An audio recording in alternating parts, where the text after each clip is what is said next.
Good morning. It's the start of a brand new week. You're welcome to the morning news on TV3. My name is Na Ashoko. Let's take a look at the headlines.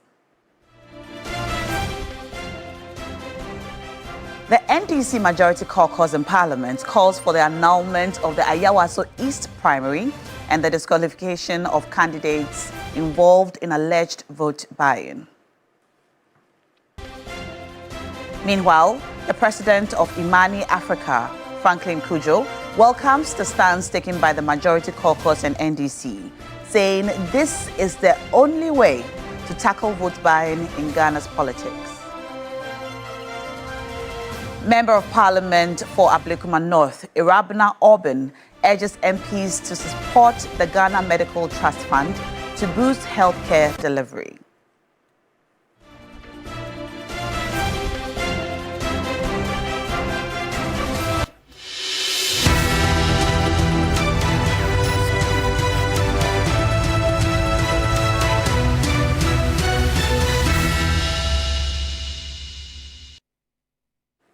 The National Democratic Congress has constituted a 3-member committee to investigate allegations of inducement and vote buying during the recent parliamentary primaries in Ayawaso East constituency. In a statement issued by the party's National Secretariat on Saturday, February 7th, the NDC confirmed that the decision follows earlier concerns raised over reported widespread inducement during the primaries held on Saturday. According to the statement signed by the NDC General Secretary, Fifi Fiavikwete, the committee has been tasked to thoroughly investigate the allegations and submit its report by Tuesday, February 10.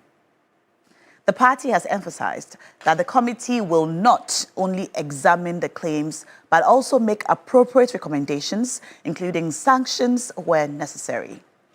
The NDC reiterated its commitment to internal democracy, transparency, and ethical political conduct.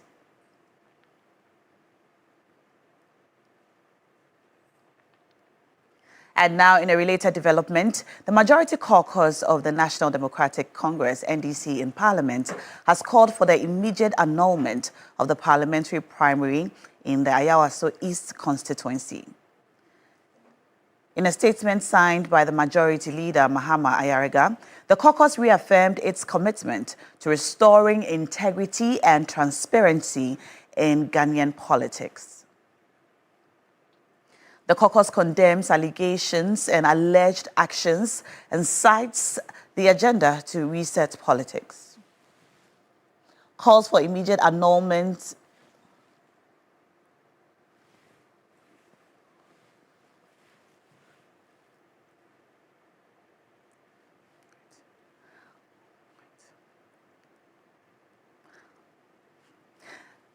The caucus demands sanctions against candidates found culpable.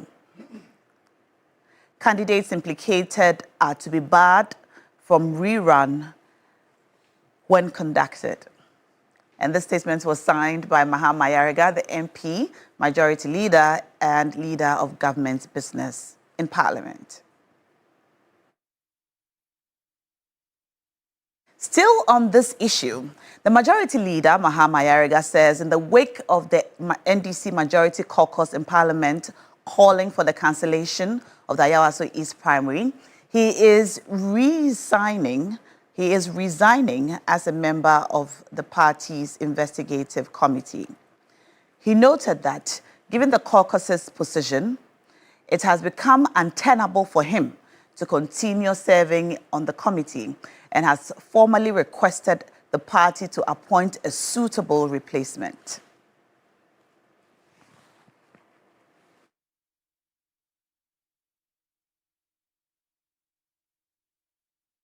Meanwhile, the Office of the Special Prosecutor has launched investigations into alleged electoral corruption during the recent internal party primaries of the New Patriotic Party, the NPP, and the National Democratic Congress, the NDC.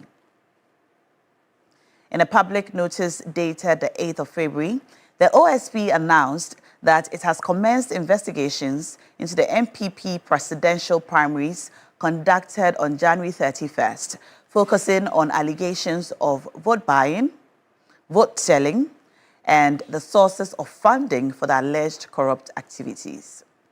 The OSP has further disclosed that on 7th February, it began a real-time investigation into the NDC parliamentary primaries at Ayawaso East constituency, following similar allegations of electoral malpractice.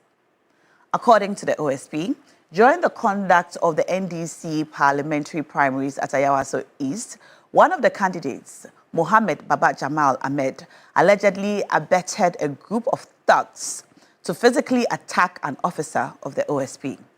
The officer was reportedly serving an investigative directive on the candidate in connection with allegations of vote buying and vote selling at the time of the incident. The special prosecutor has reminded the public that Ghanaian laws strictly prohibits corrupt practices in relation to public elections. The office stressed that vote buying, vote selling, intimidation, threats of violence, and acts of violence connected to elections constitute serious criminal offenses. The OSP reaffirmed its commitment to enforcing the law and safeguarding the integrity of the country's electoral processes.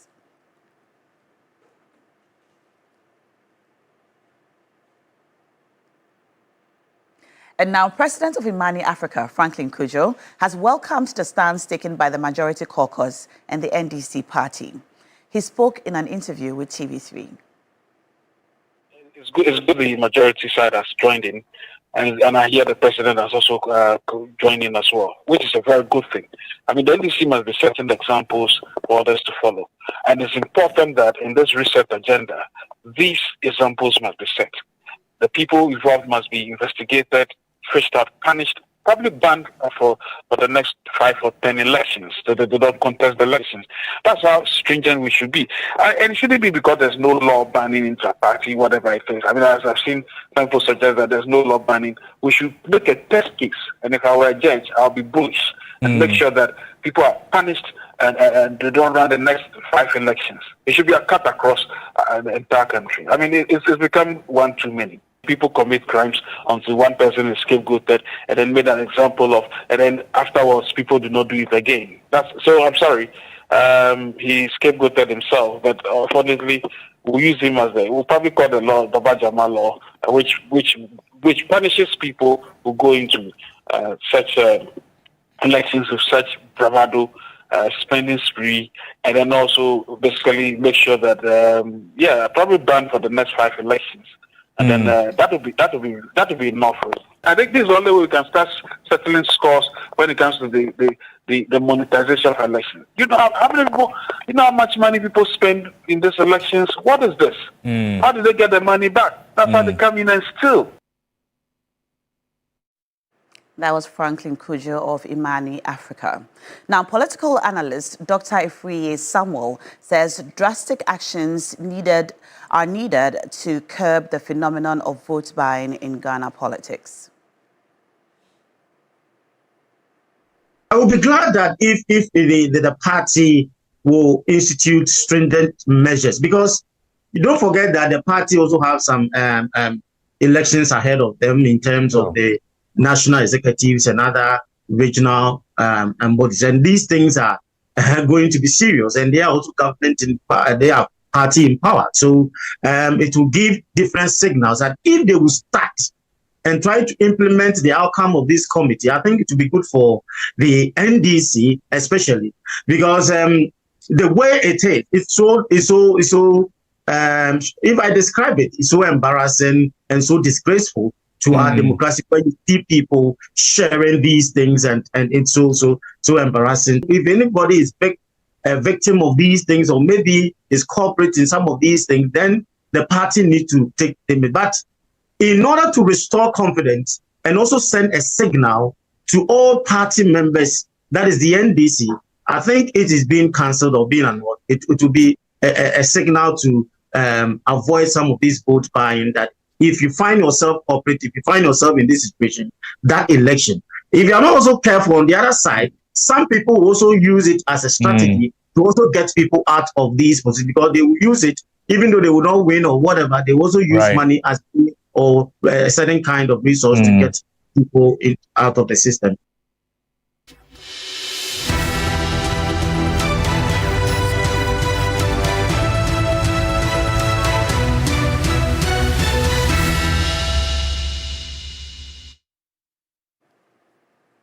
And now on the health front, over 15,000 Ghanaians die from cancer every year, with Ghana recording an estimated 27,000 new cancer cases annually. Raising concerns in Parliament, the Member of Parliament for Ablekuma North, Irabna Orbin, has called for the decentralization of cancer treatment to make care more accessible to underprivileged communities in the country.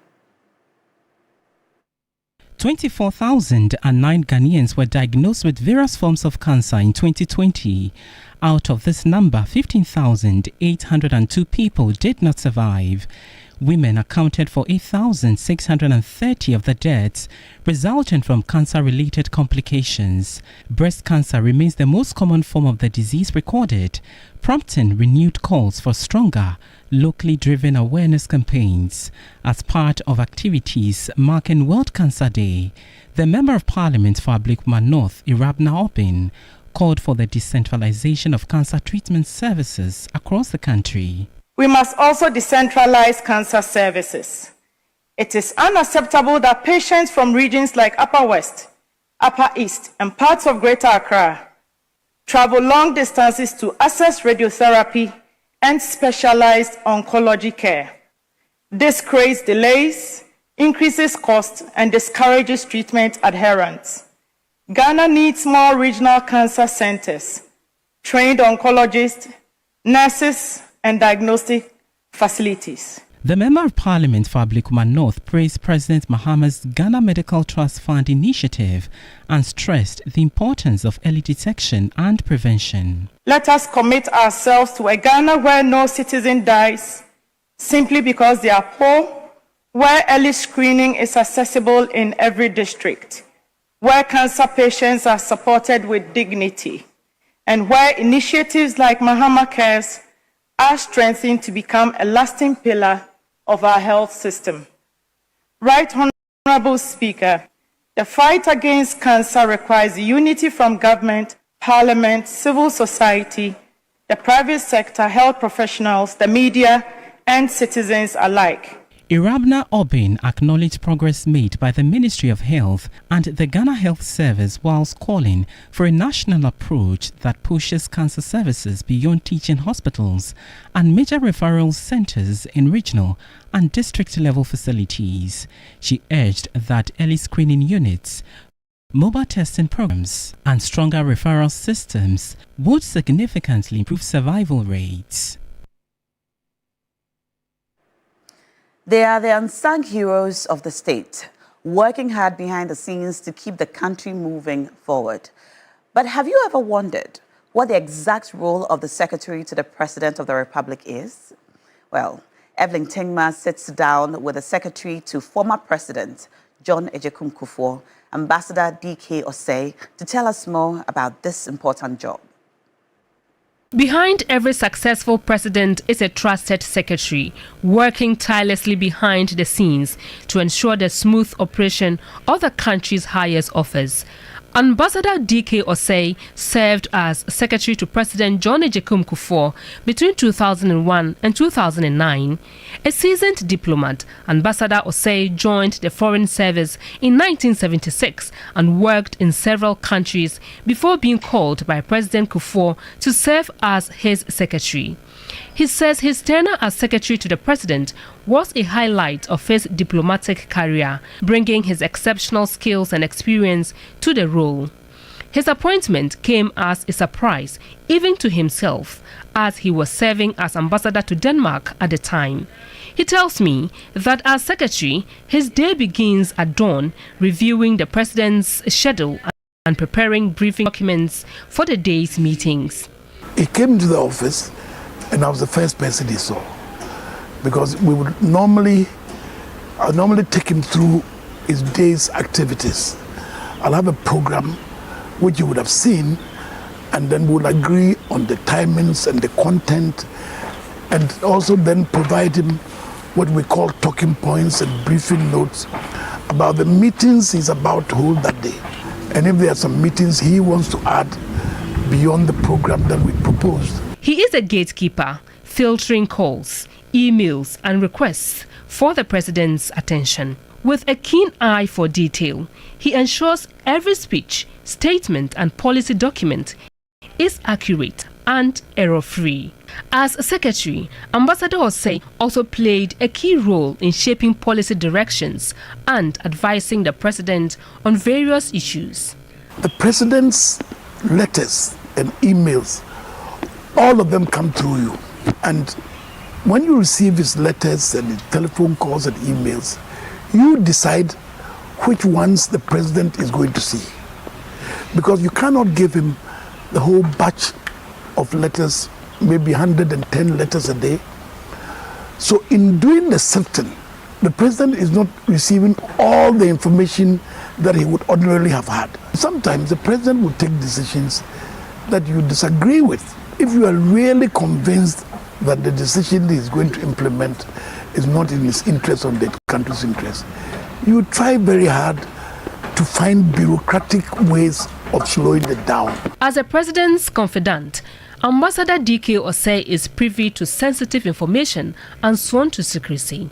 He is a master of discretion, juggling multiple tasks with ease.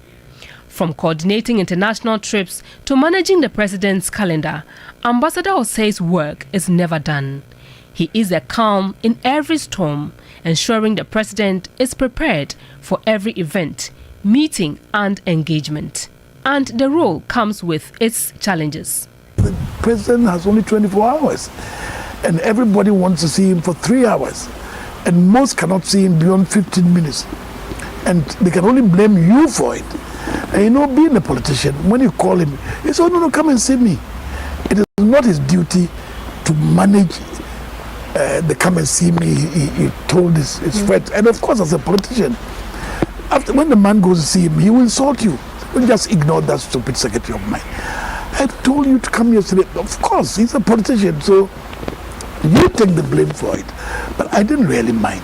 Despite the demands, Ambassador Osei finds fulfillment in serving his country. He described former President Kufuor as a deep thinker with a fabulous memory. If he met you once for 20 minutes and you saw him 20 years later, you said, "Oh, Evelyn, he used to work for TV3. He remembered everybody and where he met you. And human beings like that. And I learned that from him." One thing is clear. The secretary's role requires flexibility, adaptability, and a deep understanding of governance structures. From Ambassador D.K. Osei's tenure under President Kufuor to the unsung efforts of secretaries such as Dr. Callistus Mahama, these individuals are the backbone of Ghana's governance.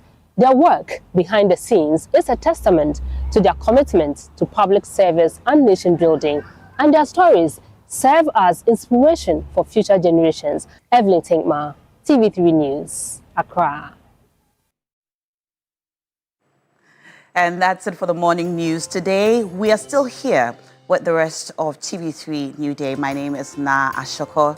Stay with us.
Good way to start the show this morning.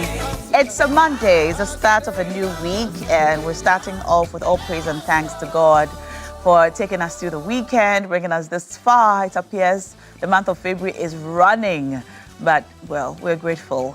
We're grateful for this new week, and we're grateful that you have tuned in to TV3 Newday today. I hope you're well. I hope you had a great weekend, and I hope you are poised and ready for the week ahead. Wishing you a very, very productive week. I hope you've got your to-do list all written, your clothes for the week all laid out, and your plan for the week all planned out. Because you know what they say? If you fail to plan, then you plan to fail. And so with all that properly laid out, you're almost certain of a very productive week. My name is Na Ashoko, and this is TV3 Newday. This morning on the show, we're bringing you the headlines, the things that transpired over the course of the weekend through to today, the major news stories. Top of them was that primary, the NDC primaries that took place in Ayawaso East to elect a candidate for the by-election, which is soon to come. During this primaries, there have been a lot of allegations of vote buying among the delegates, vote buying and vote selling. And the reports indicate, as you can see from your screen, that some delegates received 32-inch televisions, boiled eggs, also known as kosiani meko, and widespread allegations of bribery. One person who has been named consistently in this vote buying allegations is Baba Jamal Mohammed Ahmed, Ghana's High Commissioner to Nigeria, who won, by the way, with 45% of the votes against his rival, Hajia Amina Adam, who was second with 41% of the votes. And the allegations of inducement has totally marred public perception of this primaries which took place over the weekend. Baba Jamal has spoken. He has denied vote coercion. He has called the items he gave out as goodwill gifts, not tied to votes in any way. All right. We know that following this, the party, the NDC's General Secretary, Fifi Viavi-Kwete, has written, he's condemned the acts violating the party's principles and has launched a full investigation on this matter. The party's majority caucus has demanded that the results be cancelled and candidates be disqualified. The three-member committee is supposed to release their report on the 10th of February. Now, this is what has happened so far, according to the reports that our journalists and reporters have presented following Saturday's primaries. Let's take a look at that statement that the NDC has released following the allegations of vote buying, vote selling, and coercion during Saturday's primaries. We'll also bring you a short news story which basically summarizes pretty much everything that happened on Saturday and matters arising. This is the campaign office of Baba Jamal, the candidate that emerged winner in the NDC Ayawaso East primaries yesterday. And as it stands right now, an investigation has been constituted to look into an alleged inducement and bribery allegations against Baba Jamal himself and other candidates. Currently, we've also seen the majority also issuing or suggesting that the entire election results should be cancelled. But what is the position of the campaign office of Baba Jamal and his people? They've gone ahead to issue a press release. Let's speak to the campaign manager. First of all, what's your name, sir? My name is Baba Alhaji. You are Baba Alhaji. Yes. We've seen you've come up with a press release. In 30 seconds, tell us what is in that. Well, we thank His Excellency the President for the honor done Honorable Baba Jamal by appointing him as the High Commissioner to the Republic of Nigeria, and also to promised to avail ourselves for the investigation that the party has set up to investigate into the allegation of vote buying. So this is what contained in the press statement. Okay, so we've also seen a said call from the majority caucus in Parliament asking that the entire election be cancelled, and also others suggesting that someone be appointed to represent the constituency. Also, if a new election is to be held, none of the candidates that contested in the just ended election be allowed to contest. What do you make of this? Honestly speaking, they have no any justification by issuing that statement. Majority parliamentarians deals with their members in parliament. Since party has issued a statement and party has set up a committee to investigate, where is the majority caucus coming in? At least they should allow the party to do its investigation and then publish the report, the findings. But for majority to issue a statement calling for annulment of the election and setting aside of the candidates, honestly speaking, I don't know the interest in which the majority caucus is coming from, because it doesn't make any sense.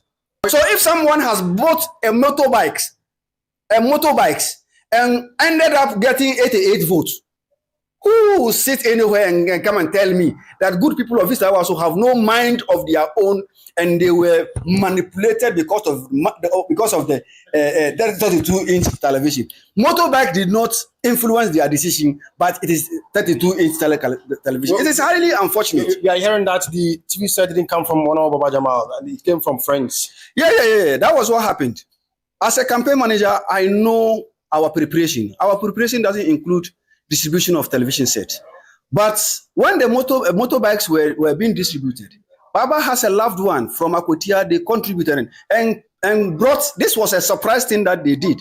We were at the voting center when a car came in with a television set that this is what they are also bringing to come and do it. It wasn't Baba Jamal that called for that. No.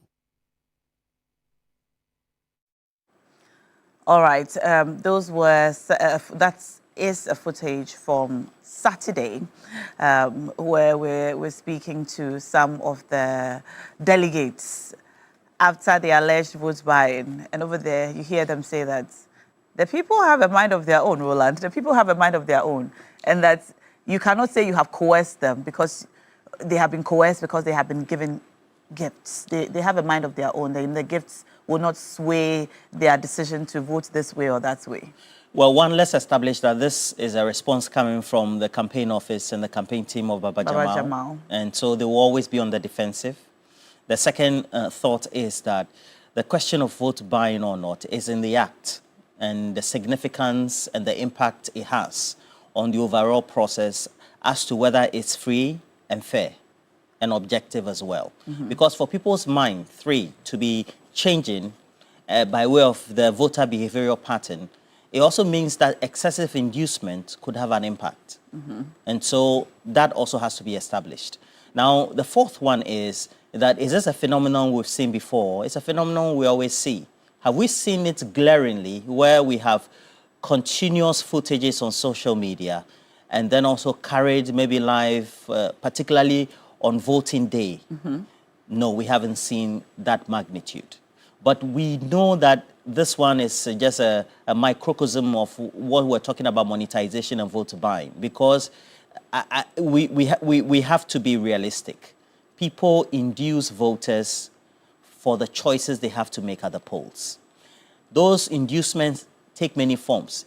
Items, one, monetary, two, and then they even go the extra of adding some psycho-social religious aspect of it, where they say that you have to swear to some other deity or something like that to ascertain that the gifts or monetary compensation or gift that you've received from the perceived candidate or candidate, you are going to do right by your own words for collecting those items. Really? Yes, people do that. They invite... For this instant case, we're talking about Ayawaso East election. We're told that particularly for some of the candidates that gave, they, however, made a decision and told the individuals who collected them, and mind you, there were just less than 1,000 voters, about 900 in excess, about 800 and something turned out to vote, that they had positioned their people at certain angles on the voting day, overlooking the voting booth. And so when you voted, somehow they got to know that you voted for a certain candidate. Mind you, before that voting process, you had been promised or you had received a gift. And so it's not as if that this hasn't been seen before, but it's the glaring nature that it's been undertaken that's a concern for everybody else. Now, the last one is that, for all the candidates that were given and were told based on the information we also picked up, is that even one of the two leading, that's the Hajia herself, also gave. But this one, we had the High Commissioner, who now, of course, has been removed from office, the former Member of Parliament, a legal practitioner as well, coming to confirm that, yes, I gave, but it's not supposed to induce anybody. How do you judge that if I gave you money and other products, etc., I would not induce a voter, you or me, to vote in a particular direction? If you do it consistently over time, then certainly it means that. And we also know that if you tend to give gifts, depending on the magnitude of the gift, it could sway people. Absolutely. It could sway people. The choice of day of this gift giving, on the day of voting. It's a day of voting. Of course, what other reason would you give gifts on voting day other than to induce them to vote in a certain way? Well, they say that they're merely gifts. We've heard the refrain that it's transportation, is to aid the delegates move from their homes to the polling station.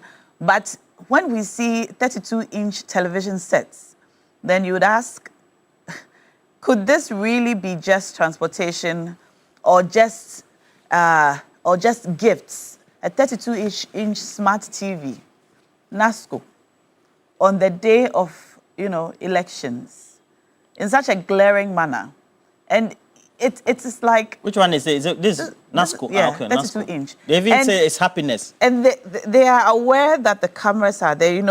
It is the audacity, the impunity with which these things are done. You are aware that there are cameras. The delegates don't care. The givers don't care, and we do it so boldly. Yeah. So let us see what the NDC has said. The NDC Majority Caucus in Parliament has said about this. They put out a statement which was signed by Mahama Yariga, the majority leader and leader of government business. And this is what he has said on behalf of the Majority Caucus. NDC Majority Caucus in Parliament calls for cancellation of Ayawaso East constituency primaries and disqualification of candidates. 1. The members of the Majority Caucus of the National Democratic Congress, NDC, in Parliament has become aware of the widely circulated allegations of vote buying in the just concluded NDC parliamentary primary in the Ayawaso East constituency in the Greater Accra region. The caucus wishes to strongly condemn these developments against the backdrop of the agenda to reset politics in this country. After extensive deliberations on the matter, the core leadership, as well as the extended leadership of the caucus, has resolved to communicate to the Functional Executive Committee of the National Democratic Congress as follows. 1. That the primary of the NDC organized in Ayawaso East constituency be annulled immediately. 2. That any candidate who participated in the said primary has been established to have engaged in this unethical conduct be banned from participating in the subsequent primary after the annulment of the elections. The NDC Majority Caucus remains committed to restoring integrity to our politics. Thank you. It is signed by Mahama Yariga, the MP, Majority Leader and Leader of Government Business in Parliament. This is the statement that has been issued by the Majority Caucus in Parliament. Now, I have seen, and I'm sure, Roland, you've seen many comments on social media asking, have we suddenly become aware of vote buying?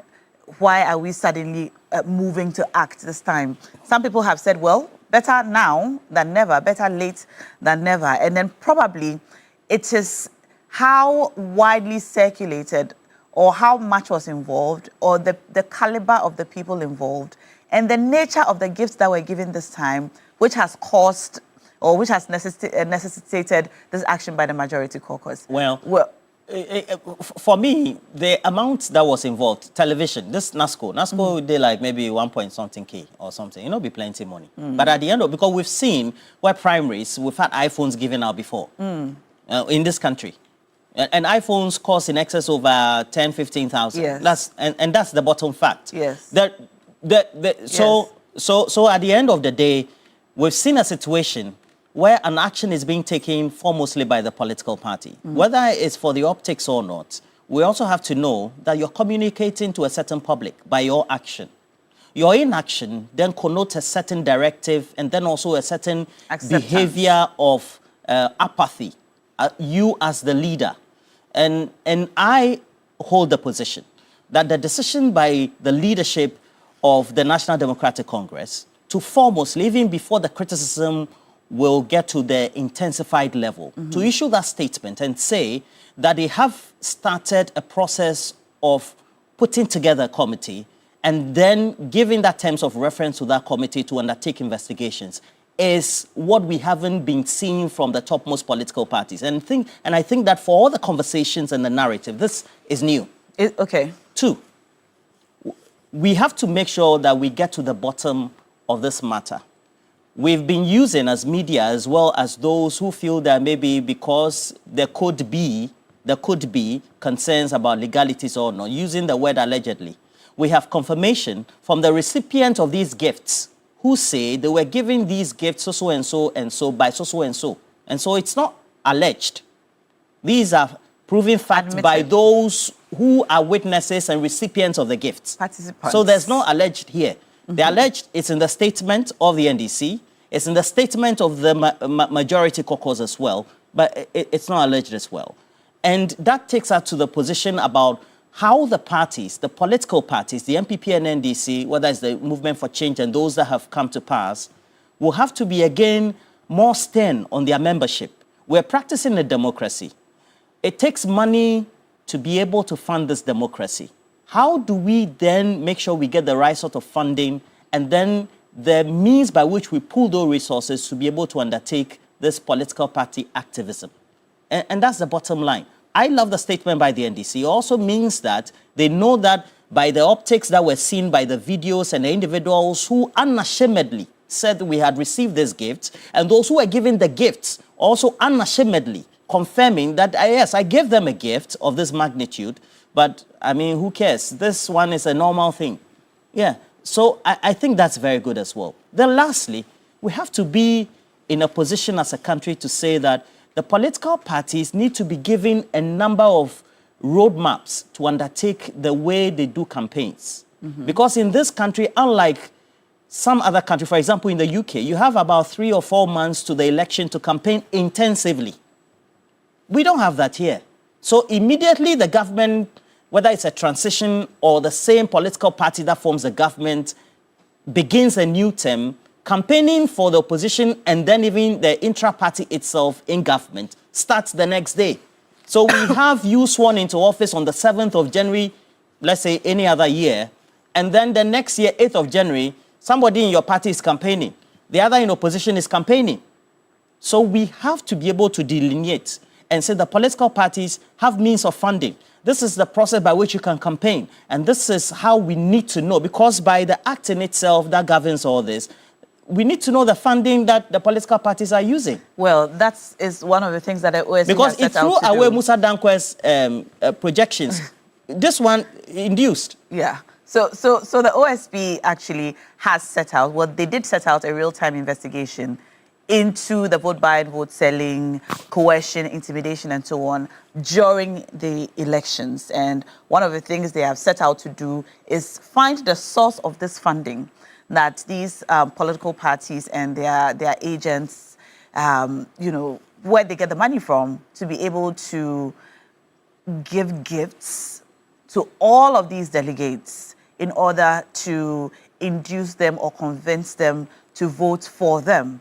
Now, during this real-time investigations, apparently one of the OSP's agents, somebody who worked for the OSP, was attacked or something of the sort. The OSP has spoken, and for this NDC election. Yes, okay. The OSP has spoken. Well, they did say also that because the OSP is also investigating the MPP one as well. Yes. Whether again delegates came out to say that they didn't get enough from one candidate or the other, or they were expecting loads of cash, and it didn't come as well. Yes. So yes. So the NDC and the NPP are both under investigation. However, the NDC investigation was happening real time, so they were present at the polling stations while the alleged activities of selling and buying of votes, all the intimidation, coercion, and all of that was happening. The OSP had their agents present.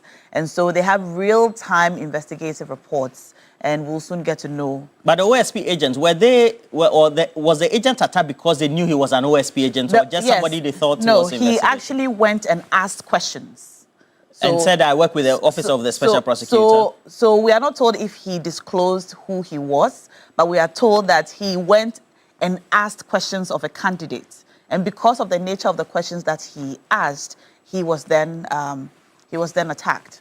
And so this is information coming out all on the elections, the primaries, to elect the candidates for the by-election in Ayawaso East. Now, this, like Roland has said, is something that we have been talking about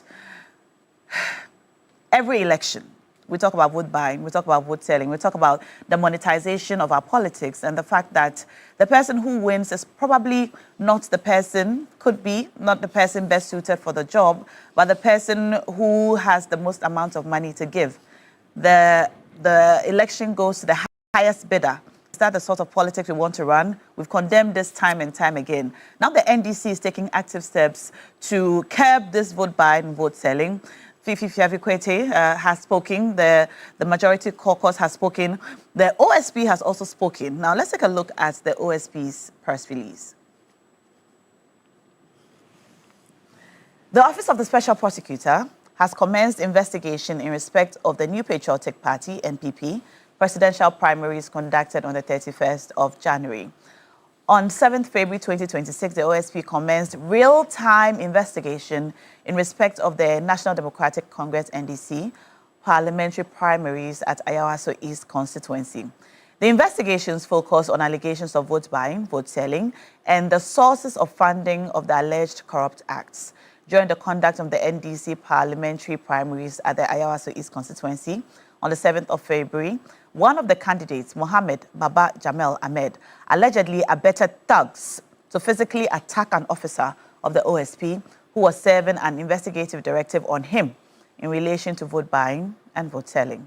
Consequently, the OSP has opened further investigation into the assault of an authorized officer of the OSP in performance of his functions in relation to Mohammed Baba Jamal Ahmed. The OSP reminds the public that the law prohibits corrupt acts in relation to public elections.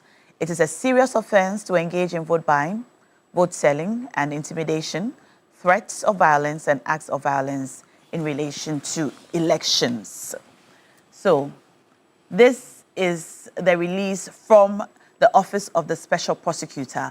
And I think we can infer from what he says that his officer who was performing his real-time investigations, who was serving that directive on the camp of Baba Jamal, must have disclosed who he was and what he was doing in order to have been able to serve that directive. Now, let's look at the response from the camp of Baba Jamal after these allegations. All right, we'll bring that in a moment. We'll bring that to you in a moment. But a lot has happened between Saturday and today in respect of these allegations during the primaries of the NDC in Ayawaso East. So this is a release from the office of Baba Jamal, the candidate Ayawaso East constituency. My attention has been drawn to a communique signed by the spokesperson to the President and Minister for Government Communication, recalling me as High Commissioner to Nigeria based on an allegation of vote buying in the just-ended parliamentary primaries in Ayawaso East constituency. The statement referenced a similar statement issued by the General Secretary of our party, Fifi Fiavikwete, condemning the allegation and calling for an investigation into it. I wish to state categorically that I, Baba Jamal Mohammed Ahmed, have not engaged in any vote buying or election malpractices, and I pledge to avail myself to assist the party in the investigation into the subject matter anytime.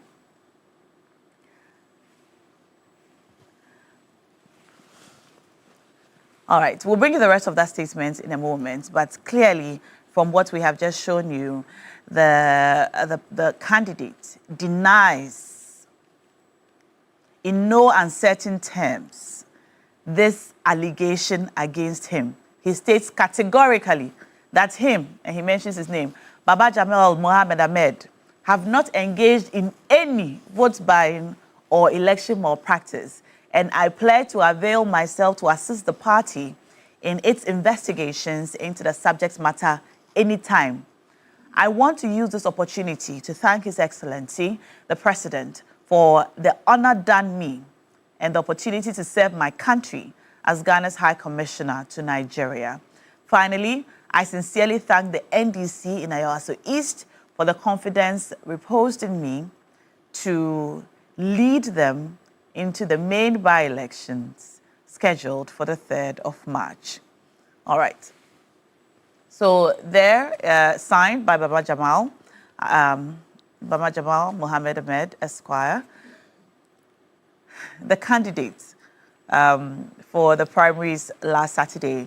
So Roland, when you said it's not alleged, the reason I see that a lot of the... But he has a point. Yes. Because he says that he has not engaged in an act of omission, which is the allegation of vote buying. So it is an allegation as it stands, Yeah. as of now. Yeah. It remains an allegation. So he says that all those comments and then the concerns that have been raised, whether an offense has been created, no, because I have not engaged in it. And I think that that's also being fair to him. He's entitled to those rights. Exactly. And he's a lawyer. So and he says he's availing himself, he's availing himself completely to the investigative process, and he's going to, he's not going to be an impediment, he's not going to stand in the way of the investigation process. He will comply fully for this matter to be brought to its final conclusion.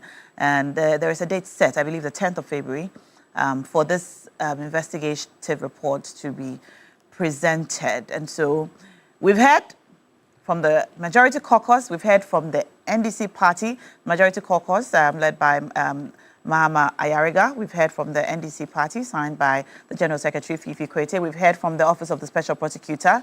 And we've also heard from the Office of Baba Jamal, all in respect of this matter. We haven't heard from Ajia and the others. However, from all of this that we have heard, the press statements, the videos, the news reports, the interviews, the response from Baba Jamal's on camera and also via their press statement, all of it put together, and what we already know about the danger posed to our politics, which is the danger of monetization of our politics and elections going to the highest bidder, and delegates having a high expectation of candidates to provide money, gifts, food, transportation, and other things before they will, one, show up to the polling station to vote, and before they will assure a candidate, even if they're supposed to do this, of their votes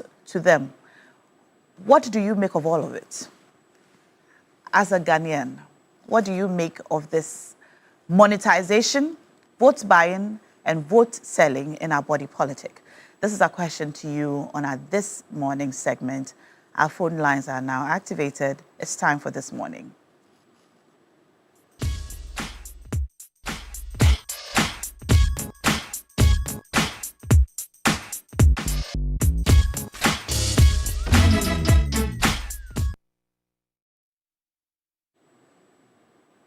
It's time for This Morning. We already have our first call on the line.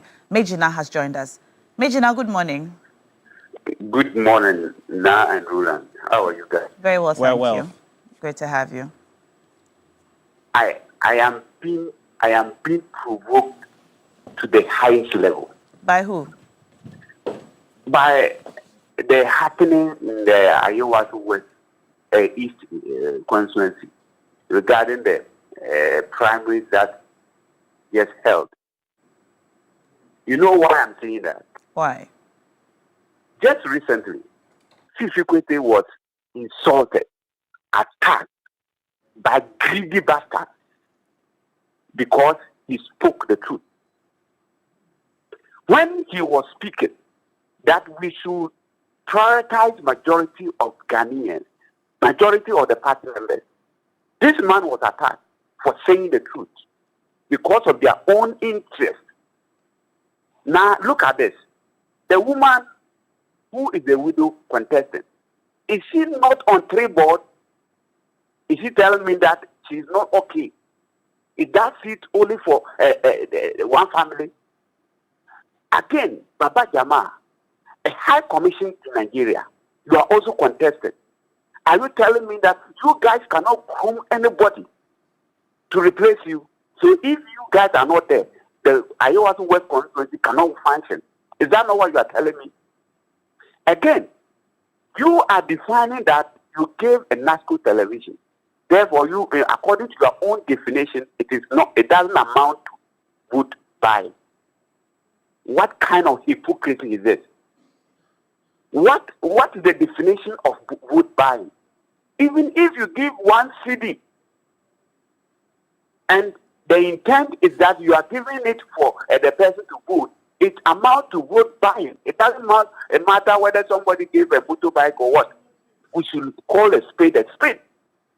I have been in election before. Now you know what? I contested 1.5 for deputy treasurer. They voted against me, not that I don't have the capacity, not that I don't have the willpower to serve the people, because I was not having money. It is going on.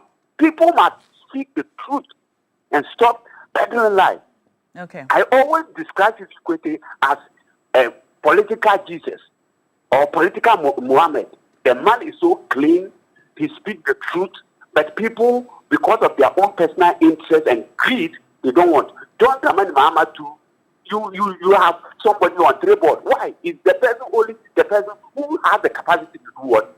Some of us are here. We can also serve. It is time we tell the truth. The party does not belong to one person. We are fed up with these things. Okay. We shouldn't condone on those things that will destroy the name of the party, the property, accountability, and whatever. The party stands for those things. We should let the people. Some even don't come to the people unless they want votes.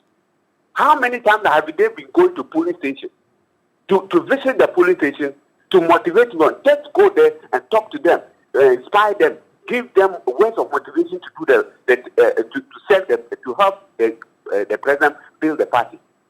If I am to go to the what I would say, your television will go off.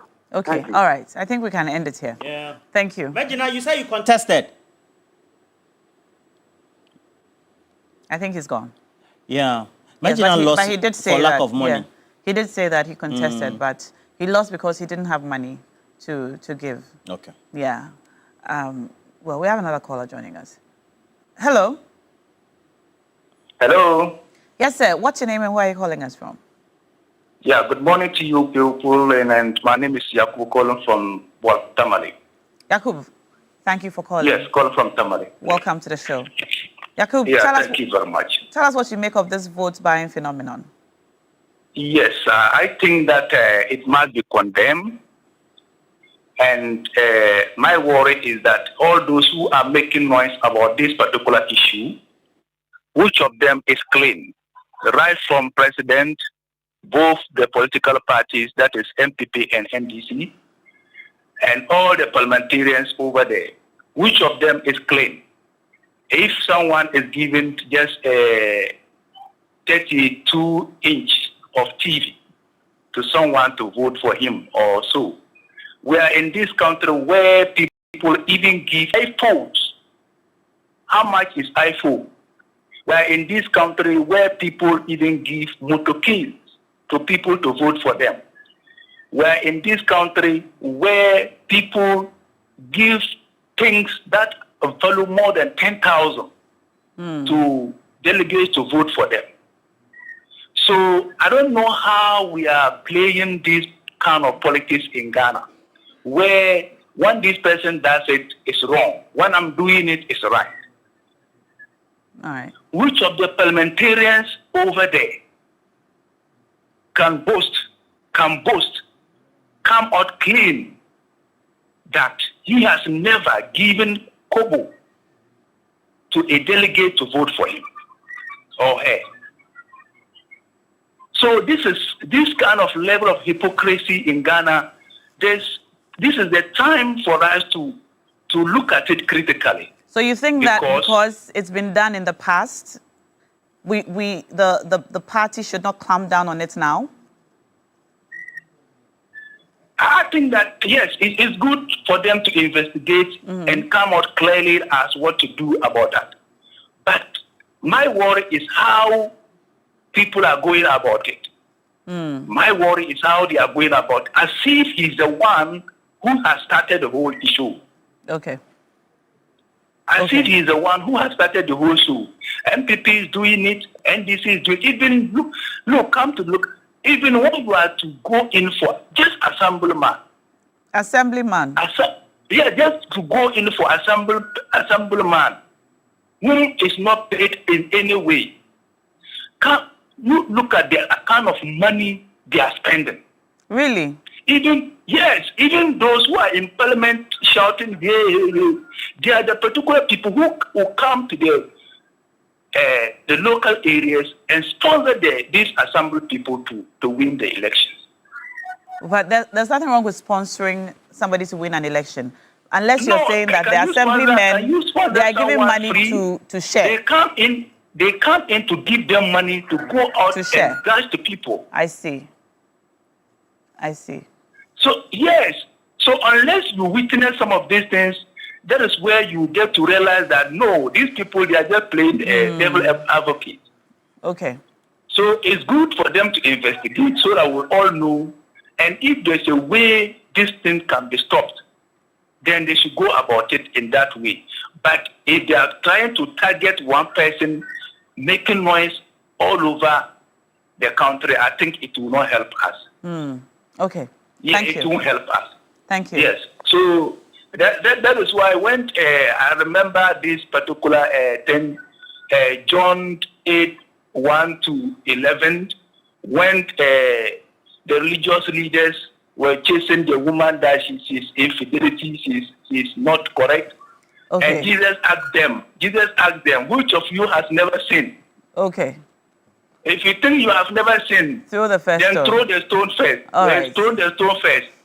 Thank you. Which of them remain? They all ran away. Thank you. So you're saying we have all sinned, we've fallen short of the glory of God. But the fact that we have all sinned, he's gone. Yes. What's your name? What's your name? So it's good that they investigate, but there will be a kind of noise they are made as if... So they should dial down on the noise because they are all guilty is what you are saying. Interesting. Yes, they are all devils. Well, thank you for the call. The man has done. Thank you for the call. But, like we were trying to establish, I think both of us agree that the fact that it's been done in the past does not mean that we shouldn't clamp down on it now. But it appears your concern is that we are acting like, or they are acting like it's never been done. Well, it's time to clamp down on it and put an end to it. We have another caller joining us from Michelle Camp. Hello. Hello, good morning. Good morning, sir. What's your name? I'm Peter. Peter from Michelle Camp. Yes, please. Talk to us. What do you make of this vote by... Yes, I'm really not happy this morning. Why? And I want to side with Bejina, the earlier caller. How on earth should one person occupying or having 3 positions once the other people in the party have nothing? That is what is happening in the NDC today. People are there, they are not having jobs, they are not having positions. One person will go and sit on 2 or 3 boards. And at the end of the day, they amass wealth. And when it's time for election, these people will use the proceeds, the money they've gotten, to come and contest other people and intimidate them with money. I think it's a very bad thing that the party must take a second look at. Look, Baba Jamal, a very good position, ambassador. If it's not greed, then it is what? He wants to serve his people. Yeah, it is greed. Why are you saying ambassador that? to Nigeria, deputy ambassador to Nigeria, is it not a very good position? You were a former MP before. He's a high commissioner, not the ambassador. No. Same. Okay, but the point is that being an MP is an opportunity to serve your people.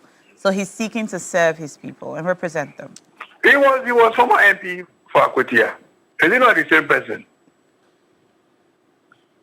It's greed. And it's greed, and that must not be allowed in the party. It must not, and I'm really happy the party is taking steps. They should cancel the election. They should cancel that election to serve as deterrent to other people in the future. We cannot allow this to be happening. How much is 32-inch television? How much? You do the calculation and see. How much is motorbike? Just do the calculation and see. How many people in the NDC today can afford, to raise money? I'm an assemblyman for Michelle. I know what I'm talking about. People use money, all manner of things during elections. And it's not the right thing to do. Is there vote buying during the assembly elections as well? Oh, it does happen, but it's not like at this stage. It has happened. So did you have to share money when you were going for elections? No. You see, you don't have to. If you're a good person, you're a good candidate. I'm asking you if you did. That. You said you're an assembly member for Michelle Camp. Yes, please. Did you share money? Did you distribute money when you were running? No, I don't share money. When I was coming, people will look at what I can offer the community, and then the people voted for me. I never give money to anybody. Did your opponents give money? Then they were, I think so, but I wouldn't be able to speak to. I can speak for myself. Okay. I can speak for myself, yes. So we shouldn't be allowing this thing to happen. They should cancel the election. You see, they should cancel the election. It's not right. How many people can afford money to buy television, afford money to buy motorbikes? It's not right. If we're able to use this one as a scapegoat and cancel this election, I can tell you in the future, anybody who wants to take such a decision will think twice. Okay. You see, but now it's becoming like a fanfare something. When there's election, people go to hot money, look for money, and they'll be sharing. It's not the best. We can continue like this. So the party should take a step. Thank you. They should cancel the election. They should cancel the election. Thank you. Thank you so much. Thank you so much for that call. You're our final caller under this morning segment. However, you can continue to send in your messages under our Facebook live feed. We will read them as we go. Roland, do we have any messages? Well, we have a couple of messages. Quite interesting, some of the messages coming through. Again, Mejina is still sending a message saying that he has contested many times because he doesn't have money. So that's why. This one is coming from Paul Doyle and says that monetization in politics has come to stay. Everyone does it. That's Paul Doyle as well. Let me say good morning to Haji Alima. Haji Alima is giving me a message, so I'm waiting for that message. But I have this one from Kofi Kwating Kukro Amanin, and says that it is for this reason that I fully support the decision of Dr. Nyaho Tamaklo, Professor Kwabena Frimpong Boateng, and Dr. Christine Namwakonyama to file a motion at the Supreme Court seeking a ruling against the delegate-based system through which political parties in Ghana select their leaders. Baba Jamal, a former Deputy General Secretary of the NDC, former Member of Parliament for Akwetia, and until today Ghana's High Commissioner to Nigeria, should have known better. Where was the code of conduct he signed with the president when he engaged in such a despicable, reckless, and nauseating act? And so I have Sherry Giovanni. Sherry Giovanni says that the widespread vote buying during the NDC primary is overwhelming. I saw and heard a delegate said he got TV and 3,000 Ghana cedis. If within 1 year in office, candidates of this party can afford such things such as monies, TVs, motorbikes, among others, one will wonder what will happen during the presidential primaries. On the OSP roping in the MPP, I think it is a post facto rationalization. Why does the office have to wait until now to issue statement after the MPP primaries if they had really discovered vote buying? We await the outcome of the investigation. Sherry Giovanni. All right. And then also, Robert Coleman, good morning to you. Says that I'm watching your program keenly. I want to say congratulations to Doris Kwekwoije on your appointment as Managing Director of Zoom Lion. CEO Network Ghana celebrates your remarkable achievement and wishes you every success in your new role. Your leadership and vision are an inspiration, and they are confident you will make a lasting impact. All right. You have... well, there's a world-class university right here in Ghana. The Rosebank International University is a strong South African university and a brand of the Evitech Group, Africa's largest private education provider, with some 146 schools across 5 continents and 5 countries and over 100,000 learners, and partly owned by the World Bank through the IFC.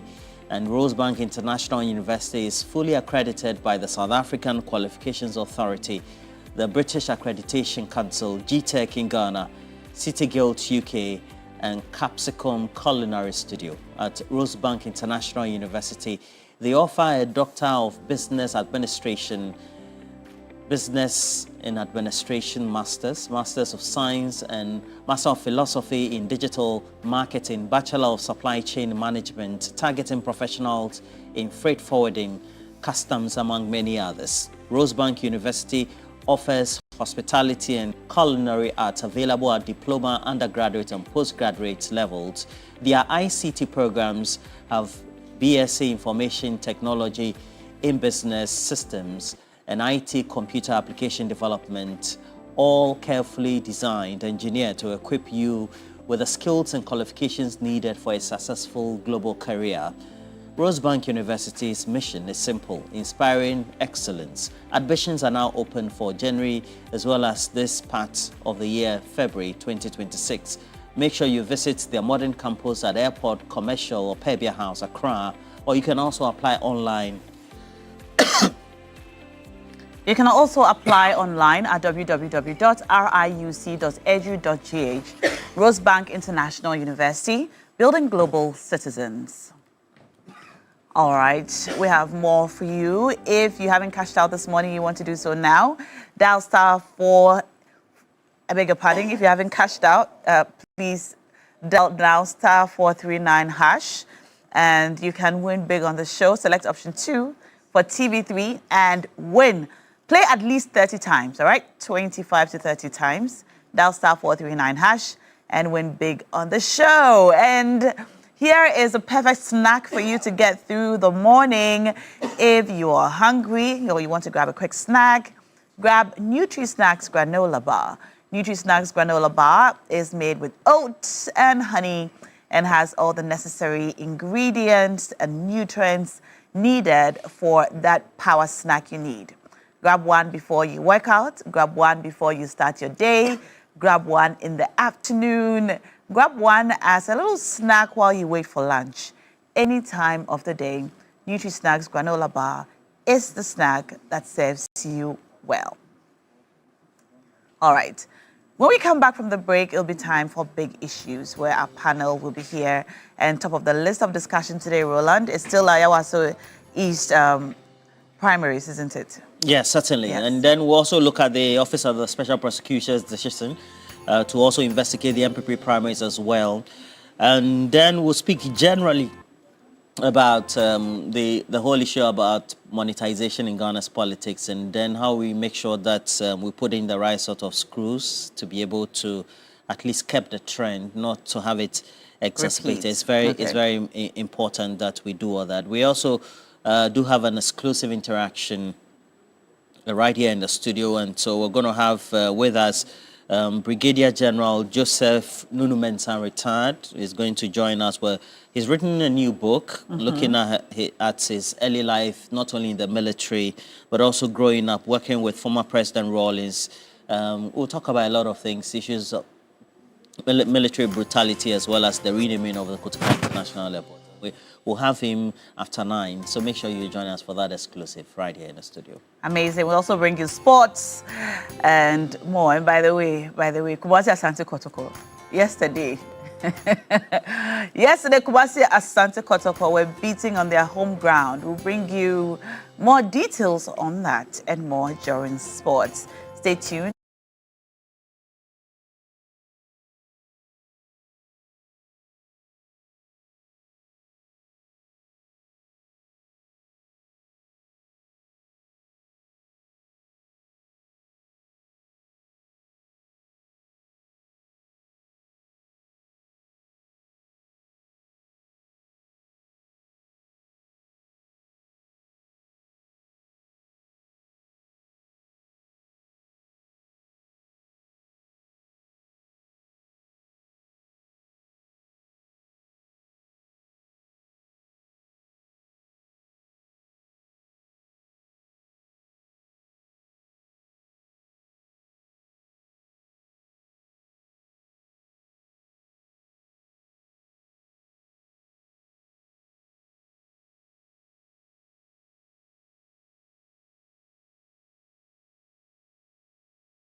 To see how that goes, let me say good morning to you, ACP Cephas Arthur, great man.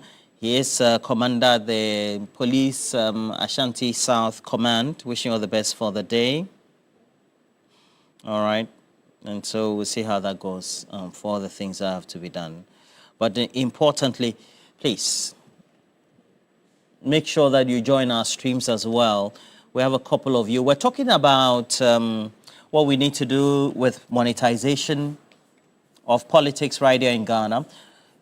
Importantly, we have the Office of the Special Prosecutor roping in, says MPP and NDC, just recent elections. Of course, the recent one will be the Ayawaso East election we held earlier, a week before. We had the MPP presidential primaries as well.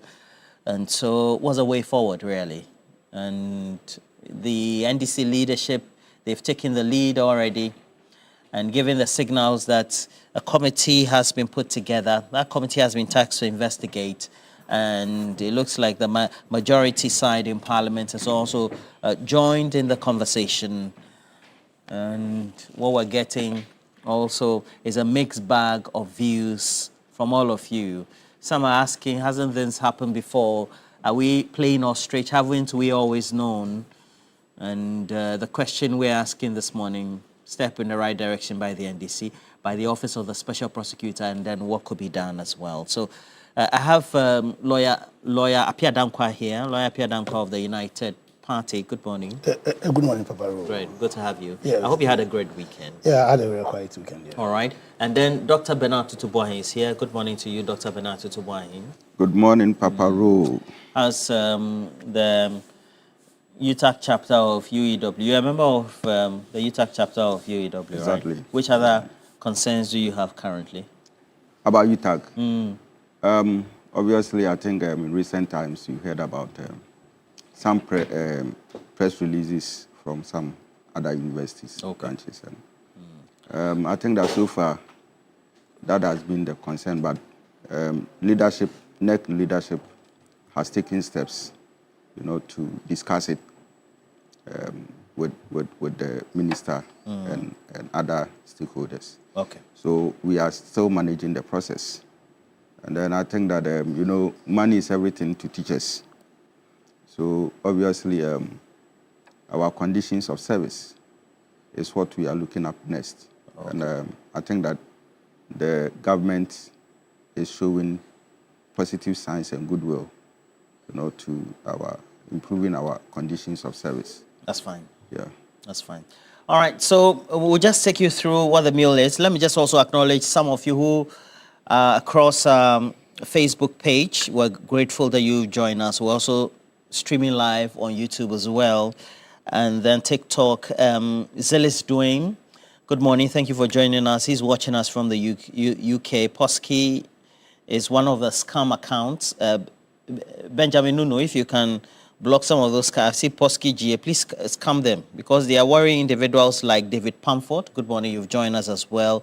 Justice Neo Date Mills lives in Finland. Good morning. Thank you for joining us. And Prince Nania York, Beatrice Abnedu, take it away when you die. That's the account. It follows us a lot. We're grateful. Yeah, Obrimpon Kaba, I see Yao Febri as well, and a couple of you. Kobe Dave, Ebenezer Boating, and a couple more people. Thank you for joining. Abuchi Samuel, I see. Take a Yao Febri. All right, please. So we'll take you through a number of the.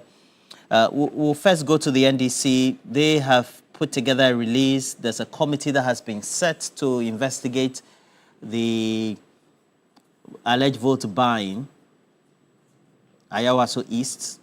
And so there were sharing of items. And indeed, some of the delegates did confirm that they took home television sets. Some had, is it tissue boxes? I remember very well. And Kivu, there's a Kivu item, one of the Kivu items also that was also distributed. So an array, assorted products.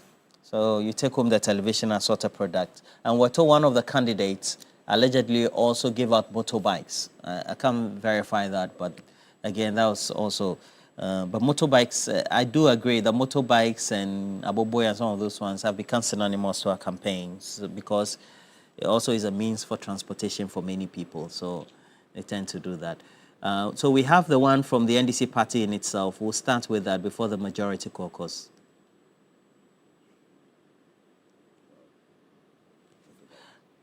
All right. So if you go to Fifi Fiavikwete's Facebook, you would also see him having posted that as well. So we'll apprise you of that. And this is what Fifi Fiavikwete, that is the General Secretary of the NDC. And so we'll take a look at that as quickly as possible. And it clearly states after he posted earlier that, and this one, he had, earlier before this one, he had said they had put together a committee. It included the majority leader as well. And so came in with this one. So it says that, so he started, before we bring you this as well, there's an earlier statement that's going to give you a certain premise for which we're giving you this. So just to give you a certain premise on which we're putting this on the screen for you. So a committee was put together, constituted to investigate the inducement and vote buying at Ayawaso East primaries, and this one directly from Fiavikwete's side. And it says the committee will be chaired by Kofi Totobi Kwache, and had earlier named Mahama Yariga and lawyer MFA Fuga serving as members. And then subsequently, the majority leader, because of the position he holds, had to be taken out, and what you saw on the screen then gives it a proper context, being that Fifi Fiavikwete and the composition of that committee, the decision is for the replacement of Mahama Yariga because of the position he holds on the majority side. They also have issued a statement and they hold a certain position. And so will be replaced by Inusa Husseini, a legal practitioner, former member of parliament, former roots minister as well. And subsequently, the majority side of the House also wants a thorough investigation into this as well. You saw that on the screens earlier. They also say this should not be happening. Investigations should be undertaken. And they even go to the extent of saying that they want the election annulled, and whatever that means. I mean, if it's annulled, does it mean that those individuals, if they are disqualified for this, cannot take part in the next, if that becomes the conclusion? Because they wish to strongly condemn these developments against the background of the agenda to reset the politics of the country. And they say that after extensive deliberations on the matter, their leadership, as well as the extended leadership of the majority and the party, they've come to that conclusion as well. What do you say, Lawyer Pierre Dankwa? Yeah, so let me wish your lovely viewers a good morning. Wish yourself a good morning, and my brother, Prof, a good morning. First of all, I must condemn the alleged acts of vote buying on Saturday. From what I'm hearing, not only did they share TVs and motorcycles, but they also shared kusuyanimeko, egg and pepper. That was also shared. Now, having condemned the acts, let me also commend the position, commend the president for the recall of His Excellency Baba Jamal. You know, if you are a High Commissioner, you are itchy, His Excellency. Commend the NDC for condemning the acts and instituting a committee to investigate the said allegations, and also commend the majority for their position and how seriously they take what happened on Saturday in terms of they calling for the annulment of the primaries and banning the perpetrators from contesting in future primary. Now, these condemnations are serious because of the impact of vote buying on our democracy and in effect on the purpose of our democracy. You know, I think I've said it countless times here. The purpose of our democracy is to protect our lives, is to protect our liberties, is to protect our fundamental right to pursue our own happiness. It's for this purpose that in 1992, the people of Ghana took upon ourselves the 1992 Constitution. And the Constitution broadly did two things. And we see these two things in its nature. The Constitution, one, was created a democracy that was both constitutional and liberal. And when you say both constitutional and liberal, the democracy was constitutional in the sense that it limited the powers of government, and was liberal in terms of the fact that it entrenched the view of liberal democracy that those who govern must do same with the consent of those they govern. And that's why we vote. When we vote, is the means in which we grant our consent to people who govern us to govern. Also, we appreciate that because of the purpose of democracy, of this democracy, that it is important that we sustain it. We do everything in our power to sustain it, and you sustain democracy by the state, by the state institutions. When I say the state institution, I mean government. I mean government in all its forms and shapes: the executive, parliament, the judiciary, and political institutions like the parties, like the journalists, like the CSOs. We create that right political culture. We create that right political culture that holds political leadership accountable. We create that right political culture that more or less would tolerate diverse views. Now, we also create a right political culture that will not turn this democracy into other forms of governance, which will make it very difficult for us to fulfill the purpose for which we had a 1992 constitution in the first place.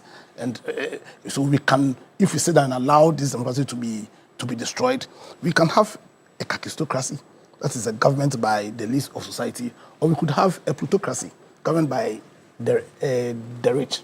Now, one of the biggest dangers to our democracy is vote buying. You read our laws. I think the People's Representative, the PNDC Law 284, and it criminalizes public elections. It's clear there. Public elections are criminalized. But you realize that in spite of these clear terms of the law, in time past, because of how vote buying has become a part of our democracy, you recall that in the by-election, the Asen, was it Asen North, Asen Central, what was it called? Jasikoisen by-election. Asen North. Asen North. Vote buying was massive. You remember? In fact, we heard them sing, Yaje, Yaje, Yaje, oh. You also recall that because of how we allowed vote buying to become a part of our democracy in the Dreso by-election, there were allegations that people were sharing money to the extent that they said they were sharing weed. You heard that? They were sharing weed. Yeah, because the political party that has sponsored the president at that time did not recognize that the essence of politics is to create virtuous men. And so because they were doing vote buying in their party, and because they were not condemning same, it was getting into the national terrain. Bro, was getting into the national terrain to the extent that people claimed that weed was shared and yet nothing was done. As in, we've not had any investigations, or nobody has faced the consequence of the weed that was shared during the Dreso by-election. Now, it is refreshing that this time we have a responsible party, the NDC, and they feel that in spite of everything that has happened in the past, they feel that they must condemn vote sharing in their bid in fulfilling their obligation as a political party to create the right political culture. Now, the problem I see in all this is, the question is, elections that happens internally, do they constitute public elections? Because if you read the laws, the criminalization of elections in this country, in my opinion, has to do with public elections. And so my personal view is that as much as I will commend the steps the OSP has taken, I'm surprised that we didn't hear of the OSP investigating into the sharing of money during the MPP's what's called presidential elections until this issue came up. As much as I'll commend the OSP also designed to investigate this, what would this amount to? In the sense that is elections, internal elections, as pertains within the parties, would that amount to a public election so that this vote buying can then become an offense for which people can be prosecuted and possibly convicted? I feel that as much as I commend the president, as much as I commend the majority, if there's a time for us to make this clear, as in to make it clear that the criminalization of vote buying is not just about public election, but also about private election. So that steps ought to be taken immediately to amend the laws to state clearly that you cannot give gifts, you cannot give bribes, even during internal party elections. Because what vote buying does is that it voids the consent, which is a necessary component of how power is gained in a liberal democracy. Because one of the underlying fundamental principles in any credible liberal democratic system is the view that those who govern must do same with the consent of those they govern. So immediately that consent is bought either by force.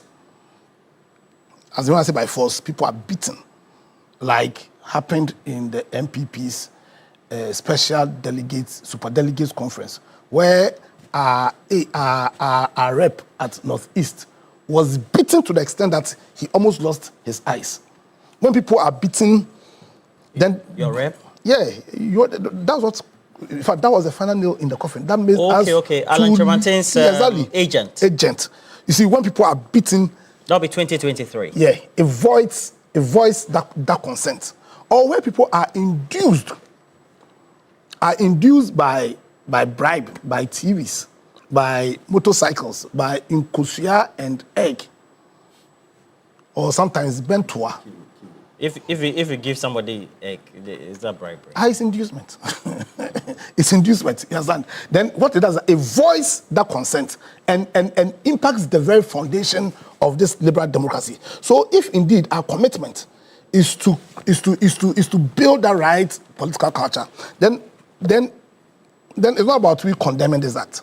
People who have political authority, and by people who have the executive itself must initiate something.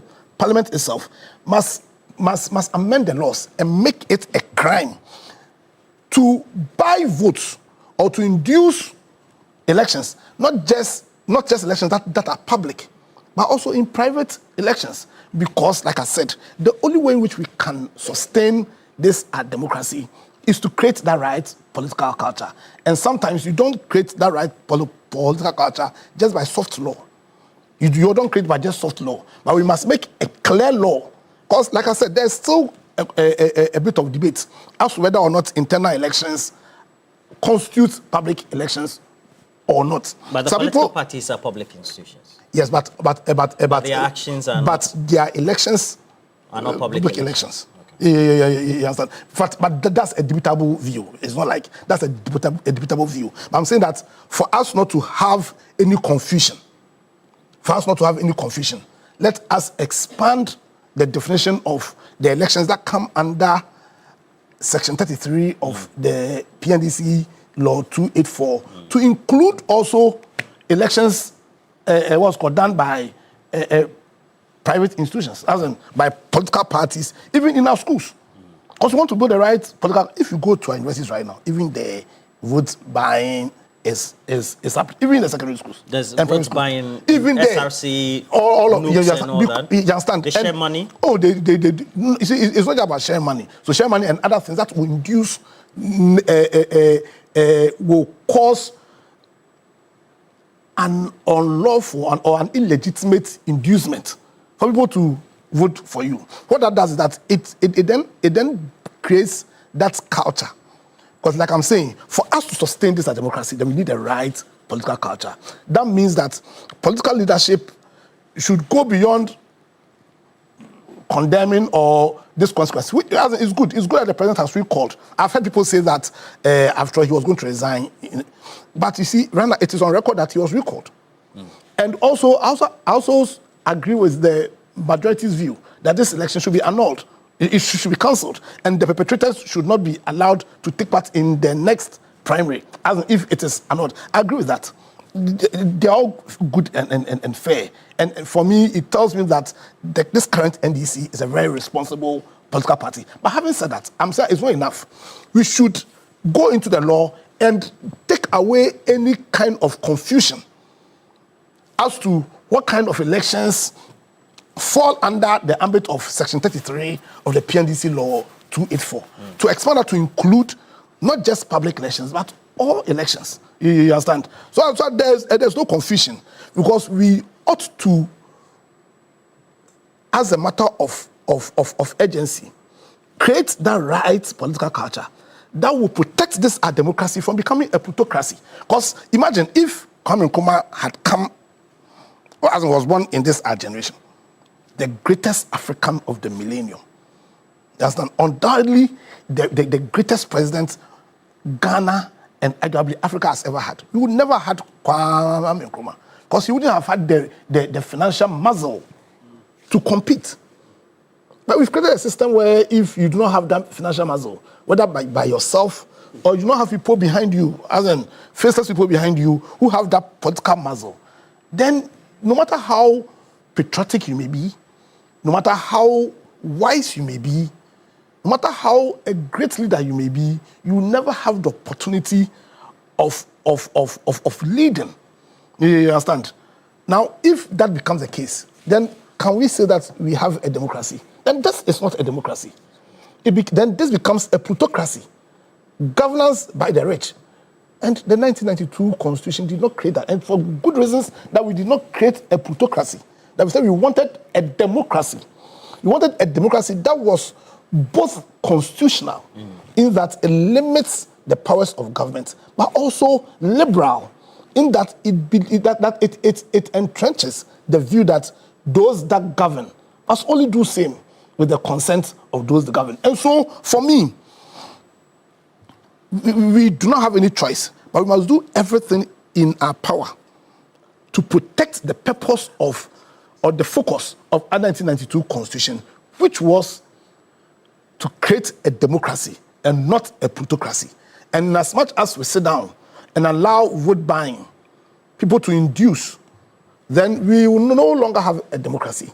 But what we'll have is a plutocracy, and we don't want that.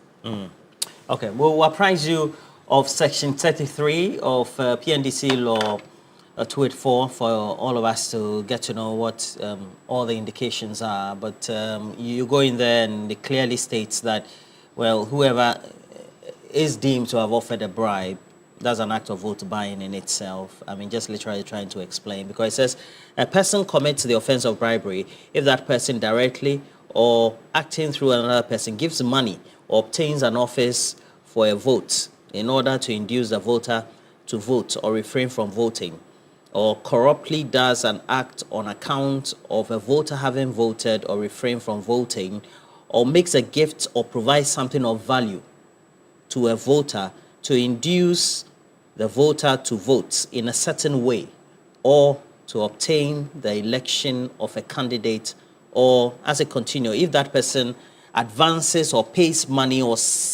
causes money to be paid to or for the use of a person with the intent that the money or part of it shall be expended in bribery at an election, or knowingly pays money or causes money to be paid to a person in discharge or repayment of money, wholly or in part, expended in bribery at an election. And it goes on and on.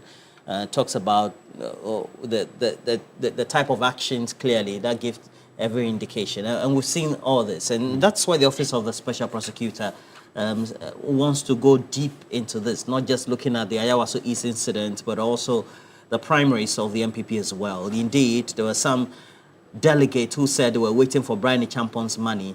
There were others who had our sources within some of the camps also indicated that they said they had given money to Chairman A or campaign manager A, and the money just didn't go to the delegates. It should be a concern for all of us, shouldn't it be?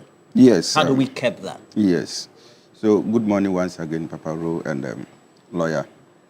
And good morning to Ghanaians and our viewers. special good morning to UTAG family at UEW and UTAG National. Yes, Papa, whatever is happening is not actually something that any ordinary Ghanaian will be proud of. And it has been a call, since this thing is turning out to be a problem to our democracy. And obviously, when you look at the reactions, from the NDC side, the president himself, his action, and reaction to what happened, will tell you that yes, the president is hearing, some of the things that we are putting out in the media. I think that the NDC as a party and its leadership has equally demonstrated that kind of control, and then the willingness to stand by, their initial claim that any party member, any government appointee who would, sort of engage in any form of, corruption and bribery allegations, you will stand alone. And that, I hope you remember that one, the stand alone, theory. Yeah. Yeah. And then, again, the reaction from, the majority caucus in Parliament. I think that these three wings, of the ruling government, make it clear that, yes, they themselves, are not happy with whatever is happening. Now, Babaru, you see that Ghanaians basically, are also reacting to whatever, the members of parliament, the party, and the president has said. And people believe that, yes, that's a step in the right direction. I want to believe that, as you rightly said, for me, yes, the president has said what he has to say, but I was equally expecting that he could, in his statements, right? You are not satisfied with the president's? I thought you said you were okay. I am satisfied with it, but what I am adding is that he could have completed the entire process, if he had equally indicated that all those people, whoever is found culpable, of that offense, should be handed over to, the investigative bodies, YOCO, and all that, for the law to deal with them. I think, there's one of the laws which talks about the fact that anyone found in this type of act can be charged with imprisonment, right? Lawyer? Yeah. I don't know which of the laws, but I think I read something. It's section 33. 33 and 34. Okay. Is it the PNDC law? Yeah, section 34. Okay. Yes. It talks about 33 and 34. Vote buying, and then the repercussions. The penalties. The penalties, yeah. Now, you see, I am of the strong opinion that if the president had added this, then for me, that commitment. If the president had added what? The investigation or what? Yes, I mean, handing these people to the law enforcement agencies, for investigations to, You mean he should direct? Yes, he's putting it within his communication, all right? But that's a primary of the political party. Yes. He's dealing with Baba Jamal as a public officer. Exactly. So wherein does the president come to make intrusions into a political party activity? I want all of us to put that in context. It's not about president making an intrusion. all right?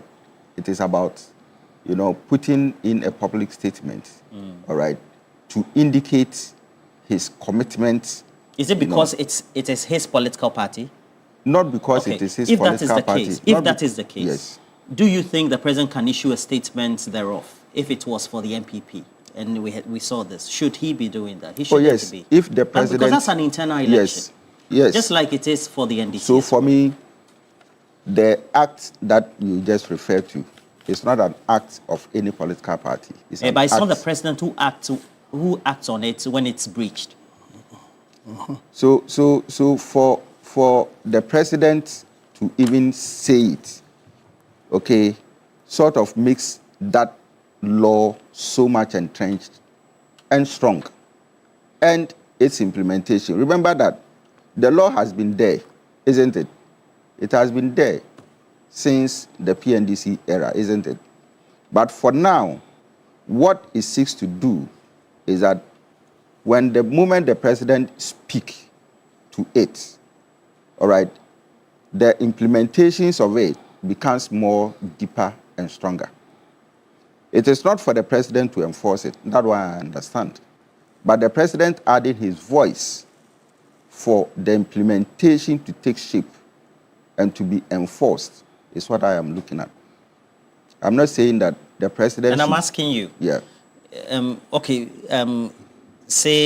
Let's say there's a breach. Is it the president who has to take the action and then direct, or that we have various enforcement agencies within the state who should look at its breach? That's all I'm asking. So that's the second point that I am going for. That probably the president speaking to it and to probably say that anybody who is found... Remember that the president has equally added his voice to what Fifi Kwete said, the standalone thing, all right? And this is one thing that could have added so much power and voice to the standalone, claim. And that is where I am saying that if the president had probably put in a paragraph in that statement to indicate that for the purposes of the reset agenda, for the purposes of ensuring that I maintain that high-level public office integrity, all right, my own appointee is handed over to Iyoko, OSP, CID office for investigation. That doesn't mean that the president has concluded, on anything. All right. So that is my point. I feel that, yes, vote buying is not something that we have to entertain as a country. And we cannot also say that most of the politicians have not been engaged, especially the elected politicians. Now, what I believe is that this is a starting point for a paradigm shift, and that is very important. At least, a journey of 1,000 miles begins with a step, and at any point in time, we start a process, from a place. And so we cannot say that what has happened in the past is a justification for us to allow this particular incident, to slide. My view on it is that if the special prosecutor believes that they need to investigate, what happened last week and the MPP, primaries, that is fair. But I want to ask that, must it take the special prosecutor over 1 week, for it to come out and probably also, pair this particular investigation to what happened in the past? By that, I'm not saying that whatever allegations or vote buying allegations that took place during the MPP presidential primaries is something that we need to probably endorse. No, it is not good. But if the special prosecutor is going to go to the past, does it mean that it is equally going to investigate other vote buying, activities in the past? I don't understand. Yes, I'm saying that. It just happened a week ago. A week ago. All right. You're saying a week ago is in the past? Oh, yes. Even yesterday is past. I see. Okay, because if you are constructing a sentence, okay, and it is, I am going to TV3 today, all right, that is present, isn't it? But I went to TV3 yesterday, has taken the past form. Is that not the case? Yes, so it is in the past. But my question or worry is that, is it going to probably take retrospective effects and then probably look at other vote buying, activities that have gone on, at least within the past 1 year, within the past 2 years? Why? Or in the past 10 years. Why? What is good is not good. What is not good is not good. And therefore, the fact that it has happened in the past doesn't mean that it cannot be investigated, all right? But if the OSP decides to probably look at the events of last 2 weeks and the events of last week, we want to see how the OSP is going to, go about some of these things. I believe that a new path needs to be created because the dangers of vote buying to our democracy, for me, it's not good for us going into the future. The fact that vote buying takes away, the integrity of voters, and it becomes more or less like, some kind of force placed on them to act out of their conscience. It's not something that, would help this country. Issues about legitimacy is also lost, when we tend to, have this much, vote buying tendencies. And so you realize that it is becoming more or less like a norm, in our political settings. I don't see why any politician will say that people have come to vote, they will eat, so I'm giving them money to go and eat. They came with vehicles, so I'm giving you T&T. For me, for you to accept, that is my independent view. For you to accept, your independent yes. View. In America, yes, they bus people, or they provide means by which they have to vote from county to some other elections, especially even in internal Democratic conventions or Republican conventions. They do that, and they do that for the main elections as well. Yes, but that is devoid of giving out items and money. Yeah. But they facilitate. Yes. So probably that may be different. But for me, this is how I see it. The ethics, we are talking about inducement, isn't it? And inducement is an ethical issue. All right. So the fact that somebody doesn't have money and you decide to bus that person alone is an inducement. Right? And because if I had my will, and I have my money and I'm coming to the center to vote, I'm coming with my independent mind. But the moment you put in place a bus as a candidate to convey me to the center to vote, sympathy comes in. I probably will act out of my, natural tendency. So I feel that some of these things are not to be encouraged. I think that you asked what should be done. One single thing that I want to propose and suggest is what the NDC has done, or probably they are doing. Okay. Beyond that, I think that if the political parties could, have a discussion among themselves and, as it were, propose to whoever wants to stand as a candidate in future that if you want to give something to delegates, okay, there's an account you can place money in. Then it is the responsibility of that political party to disburse, from that angle. If the political party has to probably put in place a transport system, busing people, okay, that is what the responsibility is. So for me, individuals, candidates, busing people, providing food, providing TNT, providing money, it's not something that is helpful. The political parties should have a way, of probably taking that responsibility and doing that, so that we don't experience some of these excesses. Because for people to start sharing, or gifting motorbikes, whether it is second-hand or new ones, it is very expensive. People start sharing televisions. This one I hear is 32.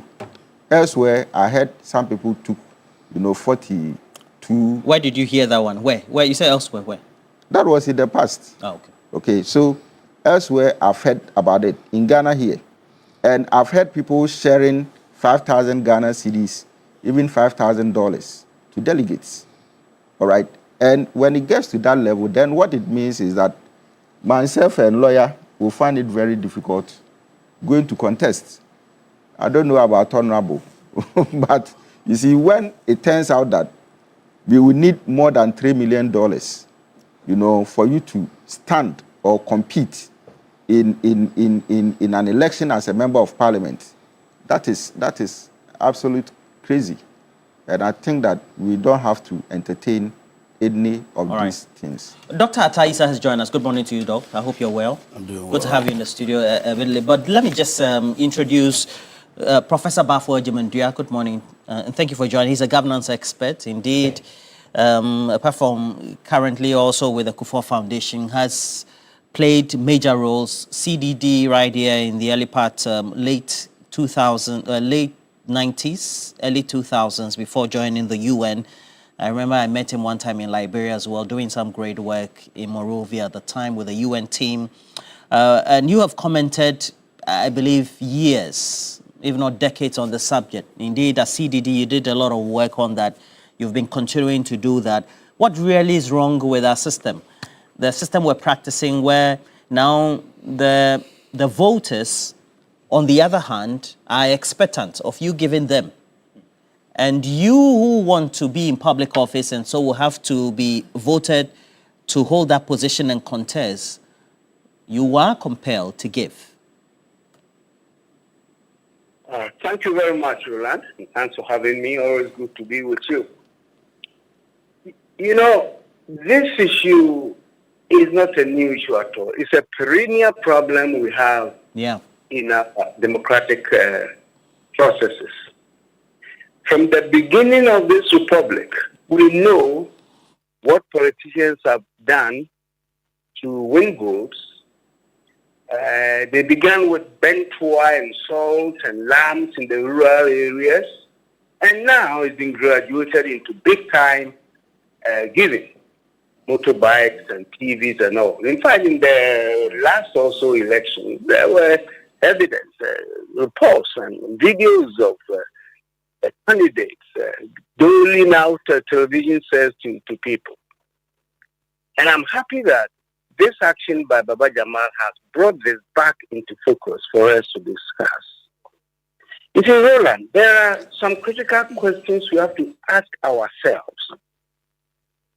Should citizens in exercising their civic responsibility be paid? We need to answer that question in a way. Should citizens, because one of the key responsibilities of citizenship is to exercise the sovereign right that the Constitution has given you. So in going forward to exercise that right, should you be paid? As a question. The second question is whether we should allow money to determine electoral outcomes. In other words, whether the candidate is qualified or not,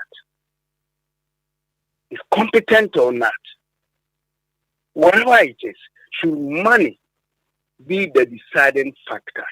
I think if as a people we can sit and ponder these two questions, maybe it will help us to find the antidote.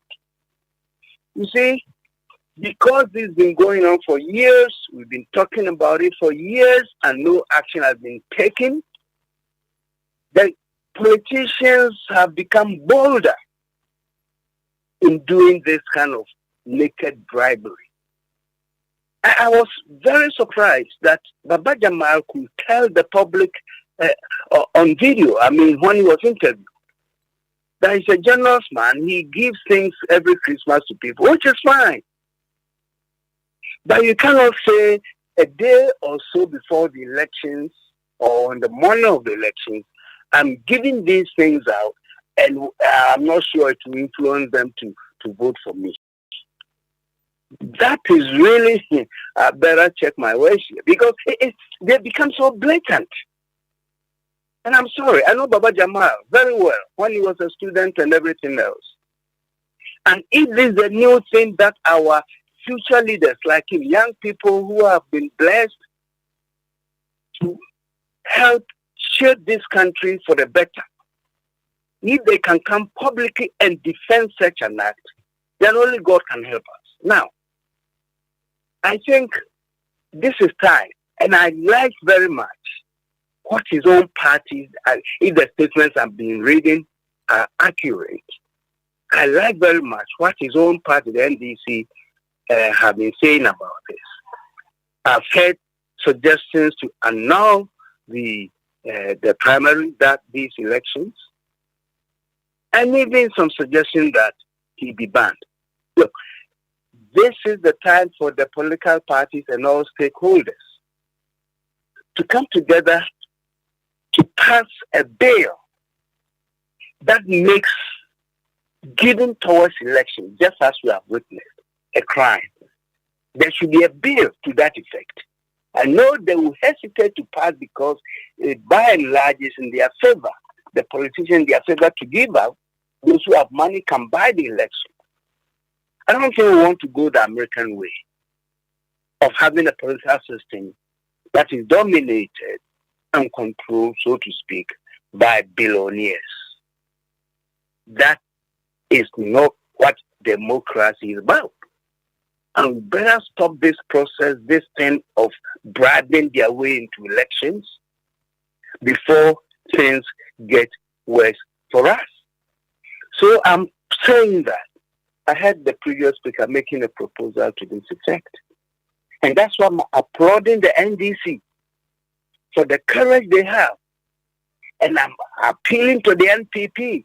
They all do it. It's not NDC, NPP. We have witnessed this from 1990. I came into the picture with the 1996 elections. And it's continued for almost 30 years. We do this naked, blatant. Prof, would you say that, yes. And you made an instant case of, we started off with Bentwa and, is it Bentwa, shovels, and I remember they used to give pieces of cloth, you know, in time. No, remember watch Ibasa or Bibi them, you know. So, do you think the phenomenon has heightened or grown because as the country develops, money gets into the hands of many more people? It means that the items become bigger and irresistible for the voters to take. Interesting point. But rather, I would say that as we progress on our democracy, ethics have been lost. Ethical conduct has been sacrificed. That is what the issue is. When we're already dealing with theft in governance, and this government is struggling with, I don't even know what to say, an economy that had tanked, finding a way to salvage it. And here we are. It's not that people have made money. Of course, people have made a lot of money. Most of it stolen money, by the way. I don't know. I don't know. Maybe I'm blind or I'm stupid. How can an individual buy hundreds and thousands of television sets to give up. Where is the money coming from in the first place? And as a friend of mine questioned the other day, what is in the parliament for one to spend so much? And yet they go there and say, the parliament is a bad place, we don't pay us, blah, blah, blah, blah. Why do they sacrifice so much in terms of resources to win a seat? Okay. Why would somebody who has a dignified position as ambassador sacrifice that to come into parliament? You see, these are the questions we need to ask. Okay. So it's not that people have made money. All right. It is only because in the course of our development, ethics have been dumped. Okay. Nobody cares for ethics. All right. And you are saying there has to be a law, a bill has to has to be advocated, drafted, and then of course sponsored so that it goes to. But thank you very much, Professor Bafo Ajimefia. Yes, but one please, conterminous with that proposal is also a vigorous public education to let citizens and the electorate understand that exercising their franchise should not be paid for. So they sell their conscience, they sell their sovereignty. Thank you. Okay, so he's saying that if they bring the money as a voter or the items, 64 television screens from you, I shouldn't take it. Dr. Ataita, thank you for joining us. And you saw the scenario there. What everybody agrees is that we've had this phenomenon, but this one looks blatant. Is out there. A week before, the MPP delegates were on. They were waiting for Brian Echampo, they were waiting for Kenny Japan. They were waiting. Here we are, blatantly, in the public view. People are being filmed real time on the day of the election, collecting the item from stores or wherever they were, etc. And then you have the candidate also coming to buttress that. Again, we've had candidates also come to buttress that are only helping, facilitating. That's what we say. Yeah. And you have issued a statement that's majority because you found the act condemnable. Somebody raised an issue that, you know, who are you to throw the first stone? Well, let me say good morning to you and to my colleague panelists and to the viewers. I will say that issues like this makes our game very difficult to talk about. It's a game, eh? Politics, I mean. Okay.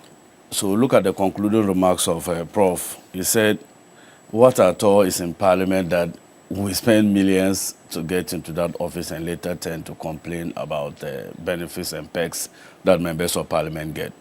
To that end, I'll say that the current system appears, the way it is showing in the Ayawaso East, it appears that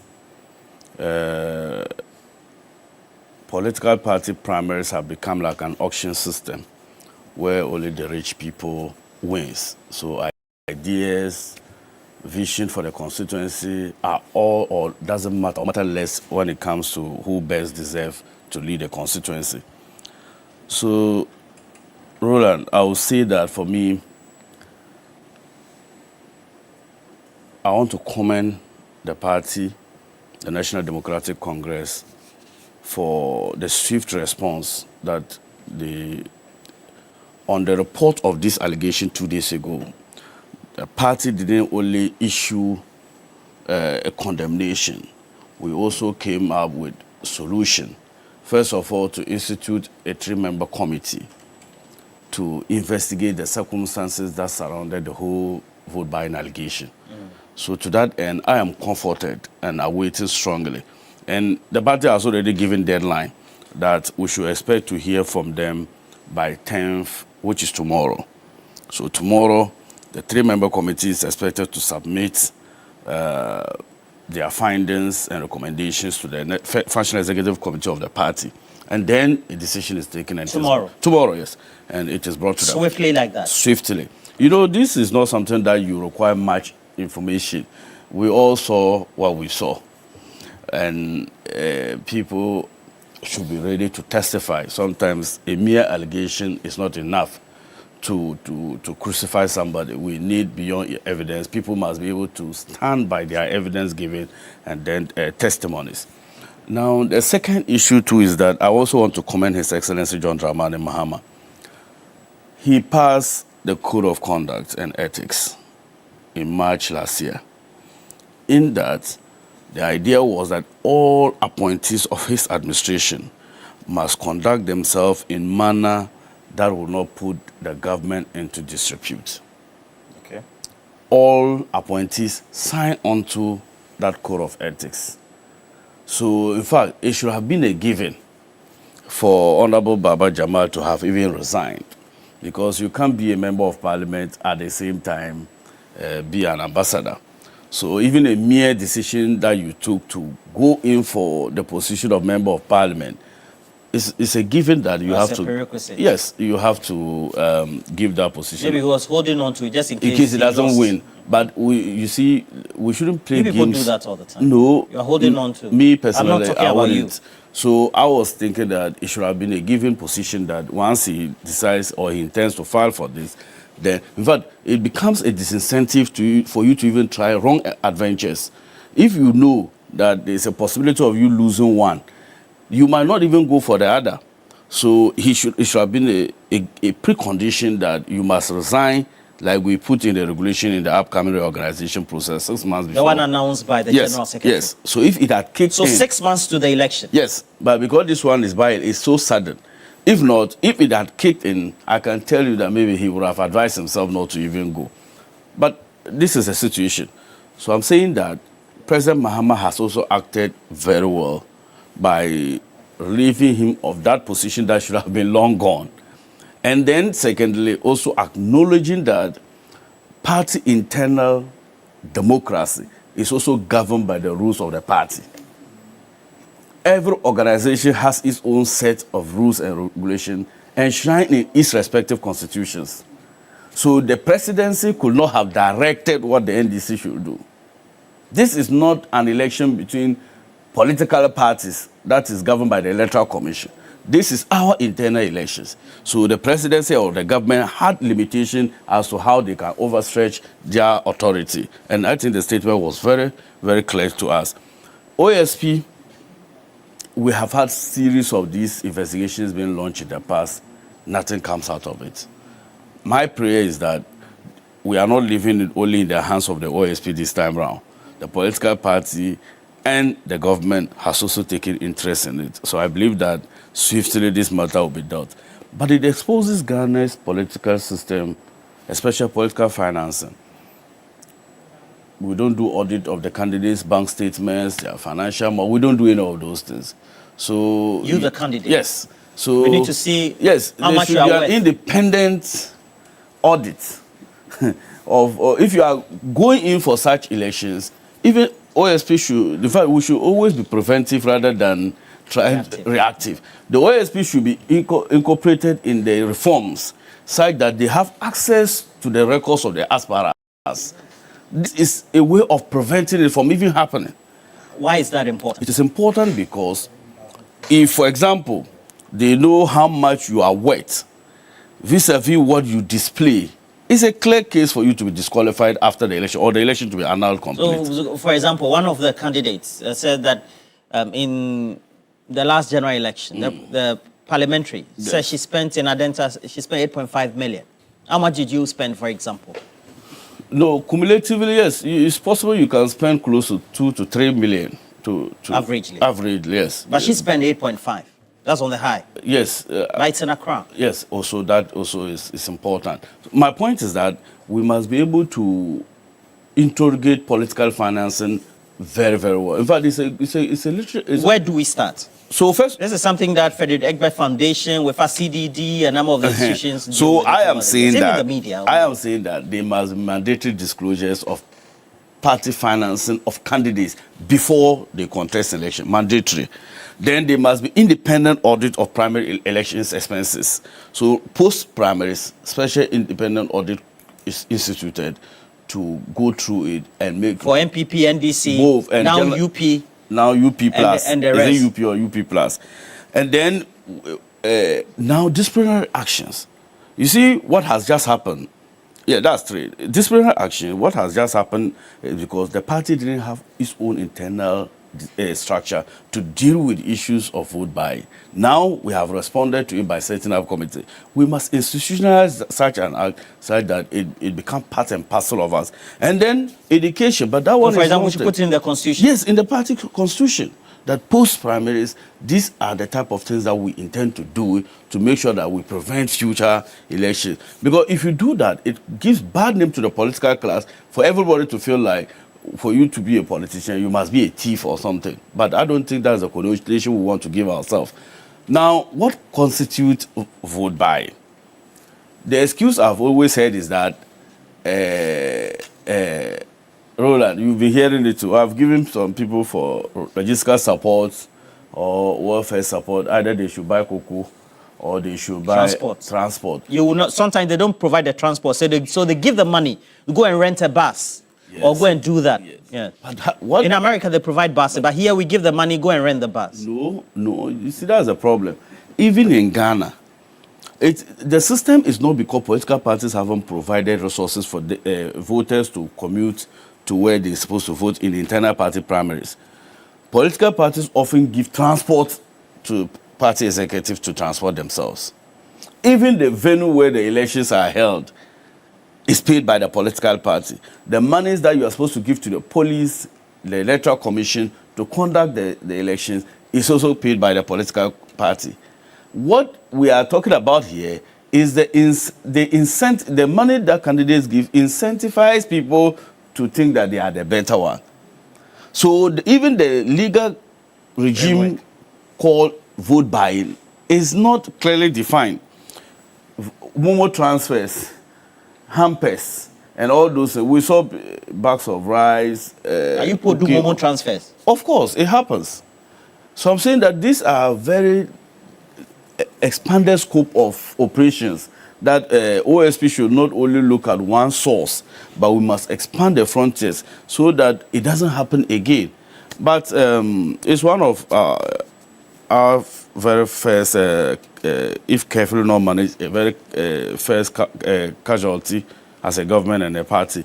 And I think the way we manage this one will demonstrate how. Do you think you're on the right path so far, the way you've begun? Yes, I think so far. Do you think that it's causing mixed feelings among your grassroots? Of course. Some say that it's been happening. Some say that why do you want to? Yes, of course. And I don't blame them. Because, for example, some might be supporting Honorable Baba Jamal. It will be disheartening to be in the camp of Honorable Baba Jamal right now because he has contested that seat not once, not twice. And this is the only time that he has won. So they will feel that he's been victimized. However, the NDC as a party will look beyond Ayawaso East elections. We are looking at its impact on the political system. We are looking at its impact on good governance, and we are looking at how we can protect the country and the government. So based on that, I wish the committee, the three-member committee, all the best, and I have no doubt that they will do a good job. And then all political parties, it's to all of us that we must do everything humanly possible to avoid future occurrence of this. So we have the Honorable Totobi Kwache, who is heading. We now have Inusa Fuseni as well, lawyer and the Honorable, and then Lawyer Fuga also in there as well. So it helps put matters in perspective. But let's use, we only have 10 minutes more to wrap up. We wanted to do 24 hours, we can't do that, 24-hour economy. But just to have 2 minutes bite on this, have we set the right pace? Because the NDC says, the majority says, the president has given an indication. It also means that the whole ambit of public institutions seem to have frayed into an activity of, even though we're told that it's a public institution, a political party, a private affair. And so that set good standards. No, I don't think we've done enough. And that's why I'm commending the NDC here. I'm commending the NDC and the president. Because over the years, I don't think as a country, we've created that culture that sees politics or that sees power as a tool of ultimately creating virtuous men. And that's why vote buying has gone and people have become even bolder to the extent that we saw what happened. So I think we should do enough. And the OSP, for instance, hasn't also helped. You'll recall that Solomon Usu, Ebo Bakman, and myself petitioned the OSP to investigate His Excellency Dr. Mahmoud Bawumia. When Bawumia himself said that he funded the purchase that one is there. And we have not heard anything from the OSP. But he's coming to investigate this one. So it's like, you see, so what's your point with that? See, I think we should have enough, or we have had enough of the politics of let's do something to represent something. So there's so we just issue. So I think the cheapest thing for our politicians to be doing is issuing statements. We are investigating and nothing happens. You understand? OSP, I'm investigating, nothing happens. Now, I think if there's something that is clear here from my views and from the view of the professor, is that the issue has to do with even the regime, the legal regime. No, my brother here was asking very serious questions. When we say vote buying, what do we mean? You understand? Very serious questions.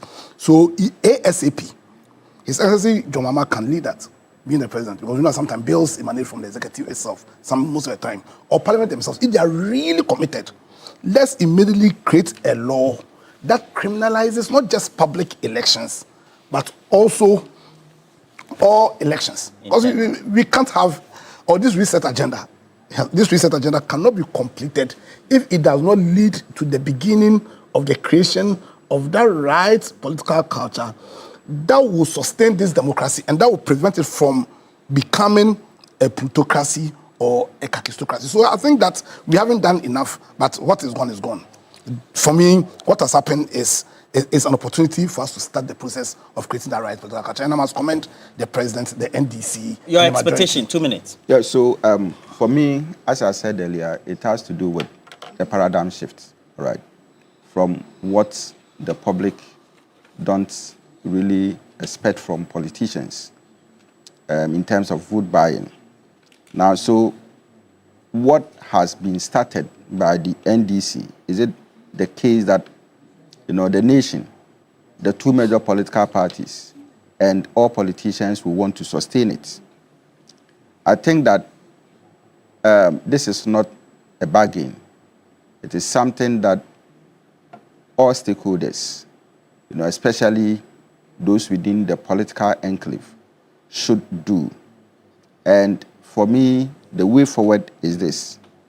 One, we should have some level of accountability and control, which is very important, all right? Because what the president, the NDC, and its leadership have done is that they have set a precedent, which, of course, is indicating their willingness to combat the menace. Again, I see the actions as something that have actually raised the bar, for the fight against, some kind of corruption within our democracy.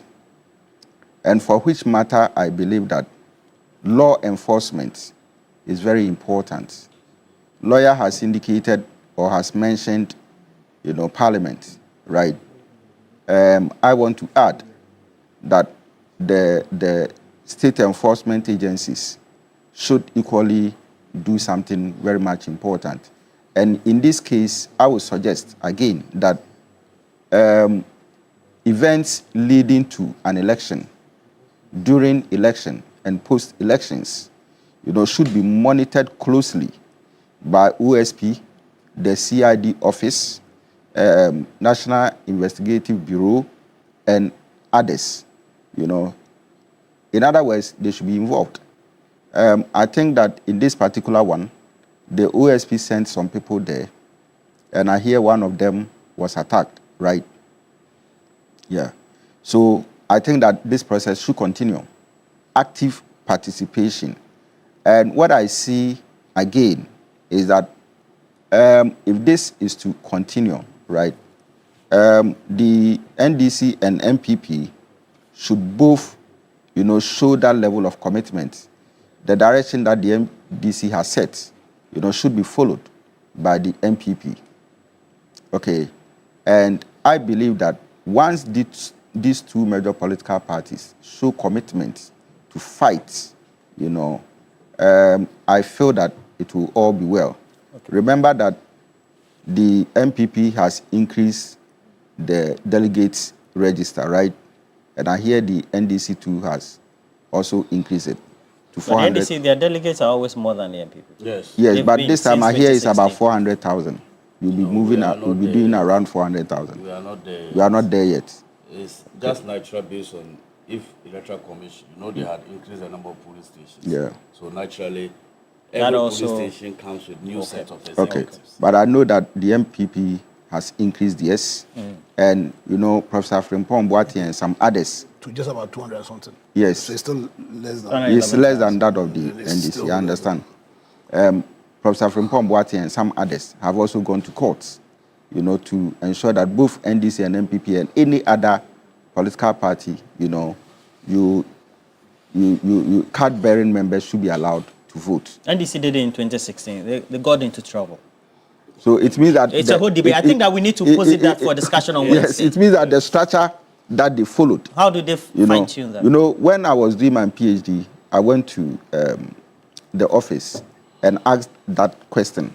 And I was told that some people from other political parties registered and took cards. Infiltrated. Exactly. When in actual fact, they were not. So if what they did wasn't a true representation of the members. Is it not that you create that same scenario if you decide to open up? But the time is up, sorry. Well, I think...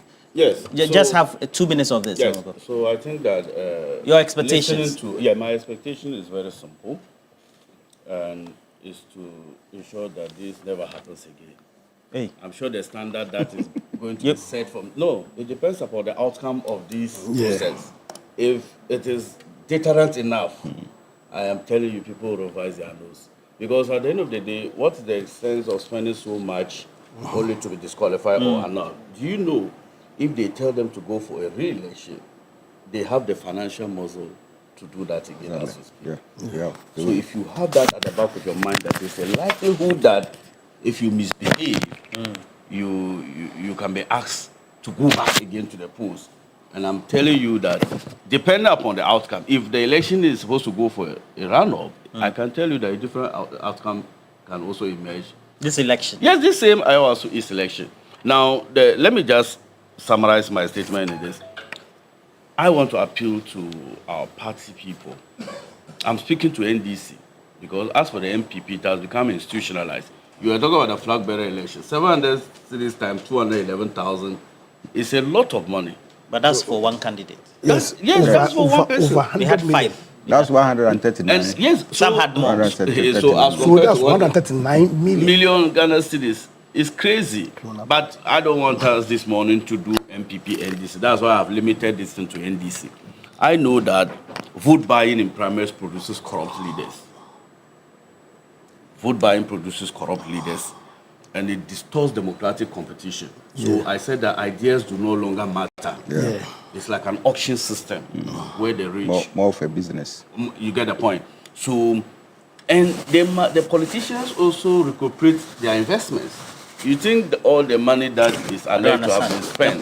The money you spent in the last year, are you recuperating? Politicians expect... You are getting it back? They expect to also recoup some of the monies that they invested into an election. I'm not saying through illegitimate means, but if you make the expenditure in the elections high, it takes time, and that's why, you see, the reason why people don't leave parliament early, you know why? It's like holding the tail of a lion. Yeah. If you leave the tail, you die. You can't also keep it forever. Yeah. Because they think that, 4 years was not enough for me to do actually what I wanted to do or get what I wanted to get. So let me go again. So it does not necessarily mean that things are very good in parliament. Okay. So finally, this OSP intrusion. It's investigation. Okay. It's important. It's okay. But I'm saying that the reform should go beyond just investigation. Like my brother said, they petitioned you. So you are now doing selective application of your mandate, choosing what you want to do and what you don't want to do. But whatever. I don't understand. Would you say that buying cars for various, is it constituency or for campaign, that's bribe? Cars, you didn't hear. How many did he say he bought? Over 300. Okay. Are you claiming that's facilitating transport? My brother here was talking about financing of campaigns. Yes, campaigns. I'm saying that, so that's selection. Even the former deputy health minister for Daboya, he bought motorbikes full of trucks. Deputy health? Yes, under MPP. The one Mama Shaibu won in Daboya. Yes. Kenya. Yes. Kenya. No, not Kenya. Oh, I'll get his name. So, and nothing happened out of there from the OSP investigation. Yendi, Farouk, Aliu Mahama, and Ajia Bibata, Baslog, they were. All this happened. But what happened today? Have you been briefed on what happened? Now, I'm saying that the OSP decision should go beyond just the investigation. Okay. It must reshape our party rules on how we conduct primaries. Then financing mechanism, like I talked about, what constitutes vote buying is important, must be clear. There should be clarity of it, and then punitive measures enshrined in party constitutions. Then finally, delegate structure. My brother talked about delegate structure. It comes with its own challenges, to be honest. In 2016, we lost the 2016 elections, especially the parliamentary elections, largely because of that problem. Because if you look at the laws of Ghana, they say freedom of what? Association.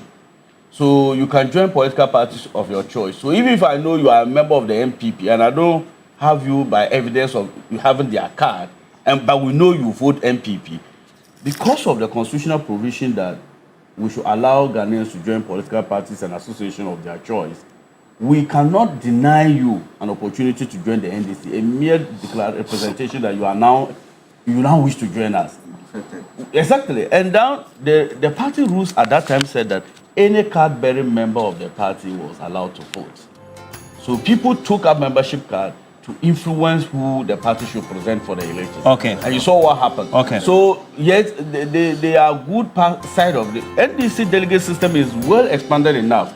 Every police station has 9 police station executives and even other founding members of the party, former MPs and ministers who are hailed from those constituencies voting. So yet it is not enough, but it is the best we have in Ghana. Dr. Taisa, thank you very much for passing through. And I already know, I've been sent a message by Roxy Nelson Dapamokpo, the Majority Chief Whip, who says that himself and Mavis Bissio, Member of Parliament for Hunter West, are ready with their private members bill. They're ready to sponsor the bill in elections and campaign financing. He's sent me a draft of it. I'll go through as well. Roxy Nelson Dapamokpo giving us... His name, the man... Yeah. The former deputy health minister for Daboya. His name is Mama Ase Seni. Okay. You said he bought what? Motorbikes full of trucks. We saw the videos loaded to Tamale. Okay. Yes. All right. So please let the debate continue and then the discussions yourself. Do you think that, well, we need to have these candidates given punitive measures, penalties, etc.? Do you think the election also has to be annulled? But again, we have to wait for the outcome of the committee set by the NDC as well. But thank you, gentlemen, for passing through our studios. Very helpful as well. Early on, we also had Dr. Bafo Ajumanduya on the line to give us a helping hand in trying to expand the discussions further. He's a governance expert, had also been with CDD before working with the UN and the Kufuor Foundation. But if you want to look smart and fashionable, visit any Woodin boutique nationwide today. And Woodin is offering an amazing collection of authentic African fabrics, all ready to wear, coming in beautiful designs and colors for men and women. Now, with Woodin, you also get to be creative and versatile with your design. You also get to show off how truly confident you are, and then how truly African you are in Woodin. So go to any Woodin boutique near you today. Get to choose from their variety of trendy products, all meant to complement your unique style. Follow them on social media, Woodin Fashion. We're taking a break. When we come back, we'll tell you the latest in sports. And then also we have, well, that latest exclusive interview with Brigadier General Nunu Mensah. Please make sure you join us. We'll be right back.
Jesse for Ediana Stars. Oh, I can link you to their CEO. Please, I want a Jesse for Ediana Stars. Yes, I'll tell the CEO. Please hook me up. Mr. Collins Atapuku, good morning. Because what a beautiful victory. What a beautiful victory. Hey, nah. And in Kumasi too. Hey, nah, an agenda. Hey. So now did you tweet? Or did you post on Facebook? Oh, I didn't really post, only 4 posts. Only 4 posts? Only 4 posts. Was it about that much? Oh, about, I feel so sorry for the admin of this club. Why? When he has to come and write defeats. And it's the short-wordedness of the sentences for me. Yes. Defeats. Yes. But what else should he say?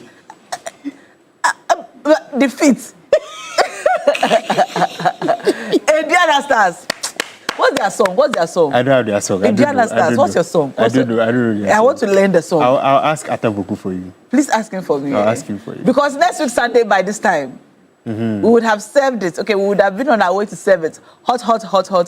Water. We will be there. We will be watching. Next week Sunday by this time. Watching. I've bought my tickets. Hey, already? Yes. Sharp. All right, let's go straight into today's lineup. Of course, as you rightly mentioned, Ediana AFC defeated Kotoko in the MTN FA Cup. Sweet defeat. Round of 16. Wow. On penalties. So they are out? They are out.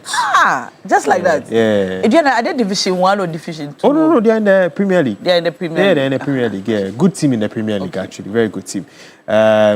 I mean, you would be happy because Hearts were knocked out earlier in the competition by... That's not the point of this discussion. By True Life. That's not the point of this discussion. Oh, it's just a reminder. The point that you were knocked out by a Division 2 team. What a sweet mistake. And yes, as you can see, Ediana won on penalties. Kotoko actually had... So first of all, this is the Kumasi Stadium. Yes. And their supporters didn't come. Yes. What were they expecting? So when your supporters lose faith in you, look at the stadium. Now your team will go there Kumasi. Next week. This is Kumasi. Your team will be there and next week. And they didn't come to the stadium. Your team will be there next week. We are going to serve it to them. I said I bought my flight ticket to Nice one. Africa World. Oh, hey. We are going. Hey. Share. Charlie. Look at the stadium. It's not even one side though, the whole stadium. When your supporters don't attend, the porcupines too, they don't have ticket to come. Or porcupines don't come to stadium. Hey. Kotoko fans, good morning. Now it's truly you guys. I'm merely describing the obvious. You should know what to do when the Super Clash comes. I leave it to you. Sunday. But there are some reactions from the fans that actually attended the stadium. Also, some went. Oh, some did, yes. Okay. So he's shocked. He's shocked.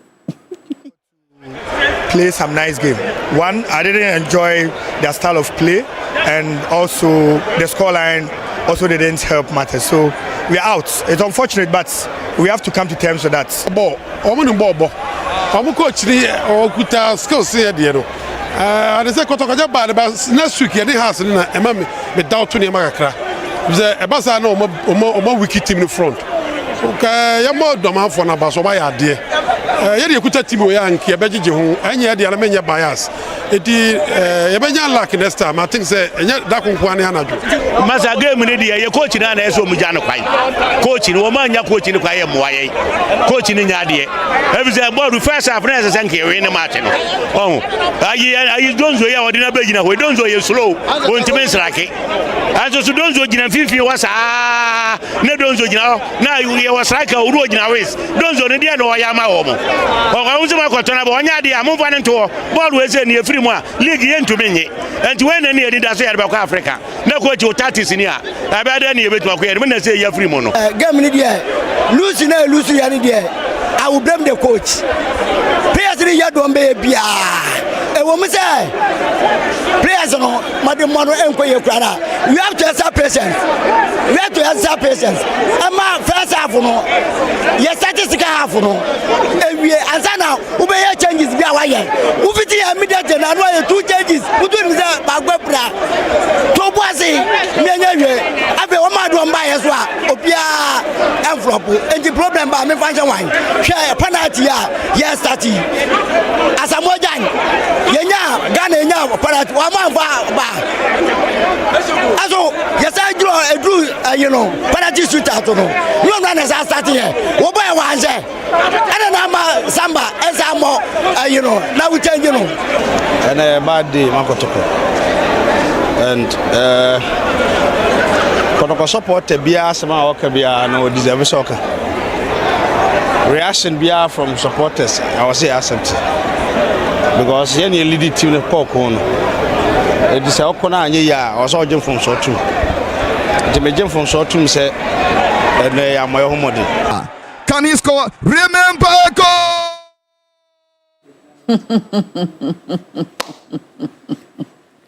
You know how the guy lost his voice in the beginning of the video? Yeah. You know, he had lost his voice. He was shocked. All right, this is the MTN FA Cup. Yeah, the round of 16. Round of 16 yeah, results. The results, yeah. Atram Divize beat 11 Wonders 4-0. Swede All Blacks losing to Nations FC 2-1. Of course, Mediama drew 0-0 with Samatex but defeated them on penalties. And Heart of Lions defeating True Life, the team that defeated Heart of Folk in the round of 64. Just a reminder. And then Dreams FC defeating Interlight 4-2. Of course, Asante Kotoko eventually lost on penalties. Liberty Why Youth, are they still on the table? Liberty. Oh, it's just results. Liberty Youth defeated Real Tamale United 3-0, and then Bekum Chelsea defeating Tamale City by a goal to 0. So now we have our final 8. Atram Division, Nations FC, Mediama, Hearts of Lions, Dreams FC, Ediana, Liberty Youth, and then Bekum Chelsea. So Kotoko is out? They're out. They are not part. See, God there. Nah. God there. God is God. We will be there for Super God Clash. is God. We will be there we are for all Super going Clash. to be there. Okay. But I have a spare jersey. Do you want? Oh yeah, give it to me. Give it Okay. to me. So you are supporting the right team? No, I'll just keep the jersey. You To know. do what with? Oh, I'll keep it. We use it for pillowcase. Souvenir. If you don't wear it, you don't wear it. You have to wear it on Sunday. Souvenir. Anyway, so let's go to the Premier League. Yes, the Premier League. But before we go to the Premier League, let's talk a bit about the Black Princesses because they played on Sunday at the Accra Sports Stadium against South Africa in the Under-20 Women's World Cup qualifiers. They did score the first 2 goals, but unfortunately South Africa bounced back to make it 2-2. And so they do have to go and play the second leg in South Africa in a few days and hopefully get past them to secure qualification to the Under-20 Women's World Cup. So we are rooting for them. Of course, this is a bit disappointing for their part, but hopefully they get a result over South Africa. And my colleague Akosi J sums it up in this particular report. The Black Princesses of Ghana at the Accra Sports Stadium in the first leg of the third round of qualifiers for the U20 World Cup labored to a 2-2 drawn game against South Africa. Agnes Yeboah scored Ghana's first goal and Linda Uswansa added the second. However, the South Africans came in strong and were able to equalize at every point in time as they also result where they are taken back home to South Africa. The Princesses will now have to travel to South Africa, and according to coach Charles Sampson, making it to the next round of qualification is the aim. So there's one aim, one mission, one vision as they go to South Africa, and it's simple. To get the win that will give them qualification to the 4th round of qualifiers as their dream of making it to a record 8th Women's World Cup is still not lost. Our aim was to win this game. Our aim was to get goals. We dominated the game. That was also one of our plans. We created chances. I think what we lacked today is the calmness to convert the chances into goals. We know that it is 2-game issue with us home and away. That's why we are here. We're going to prepare, make sure we go to South Africa and beat them in their home and go forward. That's why we are here. So the Black Princesses of Ghana will go back, work on everything they go wrong in this game and hope that they get the win that takes them to the next round of qualifiers for the U20 Women's World Cup. For 3 Sports, I am Akusia AJ from the Accra Sports Stadium. And that's our favorite Akusia from 3 Sports. Yeah, you're exceptionally happy today. Oh, did you hear the news yesterday? Indiana. I did not hear. Indiana means Kumasi Asante Kotoko. I did not hear. Ukuba piba, api beba. We don't want bao. Obaba. Okay. Ukuba piba ye fanja pesi. Hey, Kumasi Asante Kotoko. Hey, no. This Sunday. Oh, we'll be there. Don't worry. Oh, we'll be there. Anyway, let's go to the Premier League now. Yes. My Arsenal side defeated Sunderland 3-0. Yes. My striker. So mine. Yeah. It's not our. Oh, sorry, our. We've all agreed to go for the parade. Sorry, our. When we win the cup. We'll go there. We will be there. Okay. Our striker, Gyökeres, scored a brace. Thank you very much. Yes. Manchester United also being in form. In Mbeumo and Fernandes so scored. Much noise. Yeah. They won 4 in a row now under Carrick, so they are making noise. Good for them. So are they undefeated? Under Carrick. Yes. Under the caretaker. Having their faint title hopes alive. Yeah. Very faint. But they will be dealt with later. I like that expression. I'll use it for some people. Yes, use it. So here are the results for match day 25. City defeating Liverpool 2-1. Crystal Palace defeating Brighton 1-0. Brentford defeated Newcastle 3-2. Arsenal 3-0 Sunderland. Bournemouth 1-1 with Aston Villa. West Ham defeating Burnley 2-0. Everton defeating Fulham 2-1. Chelsea defeating Wolves 3-1. Manchester United defeating Tottenham 2-0. And Leeds United defeated Nottingham by 3-1. All right, thank you so much. Yes. That's all for sports today. That's all. We'll see you next Monday. Yes. I look forward to seeing you next Monday. Oh, okay, I'll be there. Yes, next Monday after the game. We'll be here. You and I will be here. We'll be here. And we shall review the game. Still to come, we have more for you on TV3 Newday. But if you're looking for a university that will prepare your child for the future that you imagine, then Academic City University is best choice for you. At Academic City University, we don't just teach, we nurture creators, innovators, and leaders who shape tomorrow's world. We offer undergraduate programs in engineering, computational sciences, business, communication arts, and a BSc in artificial intelligence and robotics engineering. They are the first and one of its kind in sub-Saharan Africa, with world-class facilities and industry-experienced faculty. Our students don't just learn the latest technology, they create it. And for working professionals and young graduates, we've got you covered as well. We have an MSc program in cybersecurity and data science analytics, as well as our professional certificate programs, all designed for you. At Academic City University, our programs are practical, relevant, future-focused, and the best for you. Give us a call on 026-269-3870 or visit act.edu.gh for more information. Admissions are now open for Academic City University. Make your mark. Still to come, we have a very exclusive interview for you with Brigadier General Nunu Mensah and Roland Walker. Stay with us.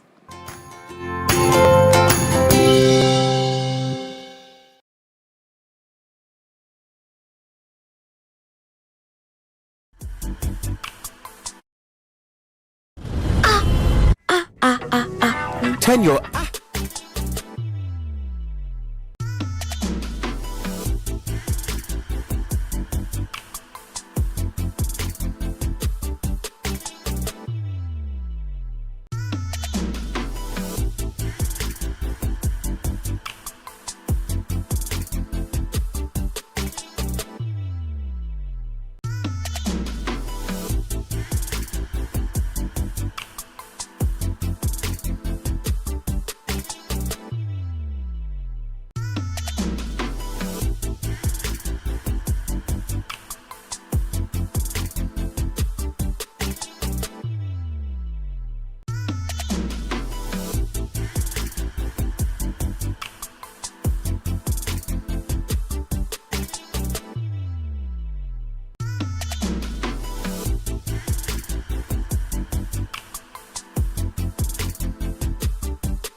including our next interaction.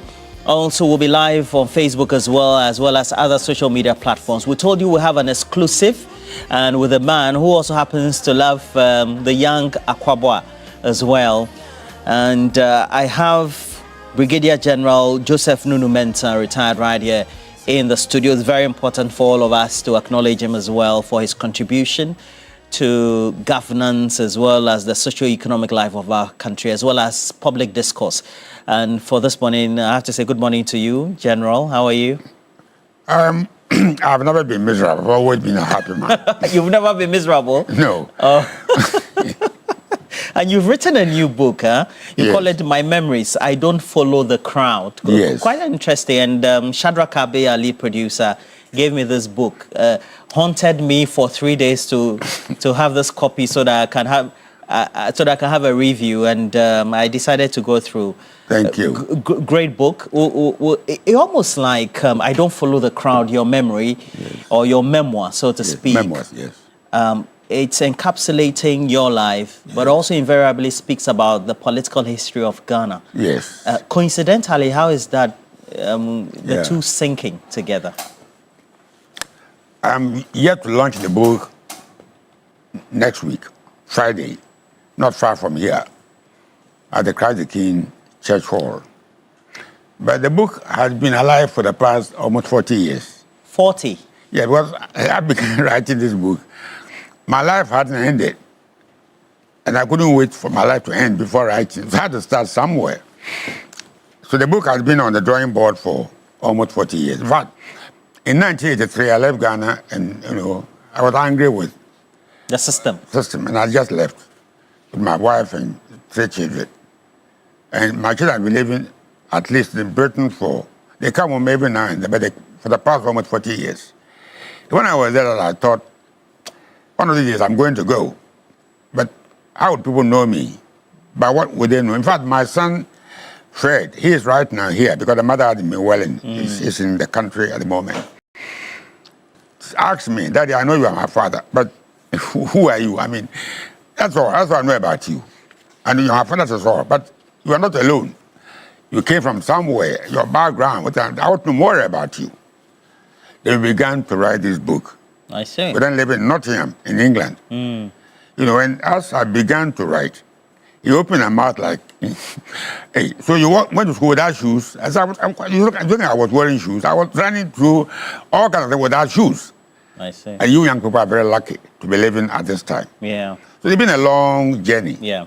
And Ghana has changed. And you try to capture the moments, your formative years from Winneba, the shores of Winneba, the son of a fisherman, subsequently, just going through early school and then enlisting into the army. Yes. How was that? How many years ago was that? I mean, it's been a hard life, a long, hard life. I had almost 90 years of rough, hard life. It wasn't easy. But I persevered. I mean, like a man on a long journey, you fall down. You don't stay down, you get up. Sometimes I'm popped up by people. I mean, I'm not like Nkrumah. I was young when Nkrumah actually came to join the UGCC and so on. But I was old enough to know what was going on around me. In fact, I saw Sir Charles Noble Arden Clark with my naked eyes at Winneba 1957. You did? With my naked eyes. I wasn't wearing spectacles like I'm wearing today. So I've seen quite a bit of the life of this country. So I thought that as my life is getting to a close, all living things will one day pass away. I must leave a record of my life so that those coming after me, for good or for bad, will know who the hell I was. This is how this book started to be written. What motivated you to walk through the shore sands of Winneba and then having an inspiration to join the Ghana Army? Was it by coincidence? It's a funny story. Life is a funny long way. And my grandfather was called Kwame Annan, but his older brother was Kofi Nunu. It's Nunu, Annan, and Mensah. It's a family of fishermen. And nobody ever had education at my time, from my father's group. So when I told my father that I was going to go to school in 1945, I think he didn't hear me. He said, "You going away?" I said, "Go to school." But everybody's a fisherman here. What is school? He didn't understand what school meant. But I was determined to do just that. But then he was forced to take me to school. But the school, all the few schools in Winneba, Methodist, Anglican, Roman Catholic, were full. So I couldn't get any of them to admit me at the school. You know, the world is a wonderful place. So I heard that there was, or we heard that there was a school coming into being in Winneba. There were missionaries from Basel in Switzerland, in collaboration with the Presbyterian Church in Ghana, were set up a school in Winneba. Then I jumped in with a man like Dr. Don Arthur. Dr. Eric Don Arthur? Yes. He was a little boy. He was about 6. I was 8, 9. I was a big boy. We didn't even know our ages. And you have to put your hand across your head and touch the other ear, you know. And if you could touch, then it means that you were big enough, grown enough to have education. Otherwise, you are sent home to go and eat more kenke, fish and pepper, come back the following year. I mean, as if I was joking. Then we went to the first, steps, and then it went on and on and on. But I found at that journey, it was a difficult journey. If I had a homework, I didn't have anybody to teach me how to do my homework. And my mother, I worried. I used to worry my mother a lot. I mean, I remember very well, And then I would be crying. But I was eager to learn. I don't know why. Eager, as if I was on a journey. And I had to get to the end of that journey. So I ended up finishing the standard 3 in those days, or whatever. In those days. Standard 3, yeah. Yes. Then moved on, to Aguna Sabah boarding school. At Aguna Sabah boarding school. Today, I used to have to buy pure water. We were drinking water from the river. And nobody ever got any disease, nothing. Today, we have polluted all the water bodies. Yeah, you can't even drink water. The world has changed, hasn't it? And subsequently, you made a decision to join the military and found yourself at Sandhurst. It used to be one of the foremost military training academies in the world, but now it's one of. It used to be the foremost. It's the biggest dream of my life. Tell me your experiences in England. Before I go, I never dreamt coming to Accra, let alone Sandhurst. It's a long, funny journey. I got into the army. I'm in Ghana. I was in from 1959. I set up the Ghana Military Academy and looking for young Ghanaians to enlist in the army.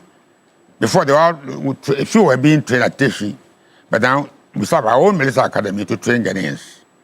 So I found myself being interviewed by the Ghana Army, and eventually I got admitted to start my training in 1960. With people like Amedume, you wouldn't know them, but they've almost all passed. That's one of my saddest moments. When I look around, I can't find anybody. They're all gone. I was left alone to tell their story for them. So we got into the military academy in Teshi. Did all kind of funny. I was telling my driver this morning that we walked from Dodowa to Accra one night. It was rough and tough. The army wasn't a game. It was a serious matter. It wasn't just a funny thing. It was serious. Today, it was a milk soldier, milk army. It's not a small thing to joke about. Anyway. It was almost like a commitment of knowing that there could be a point of no return. In fact, there was a British officer.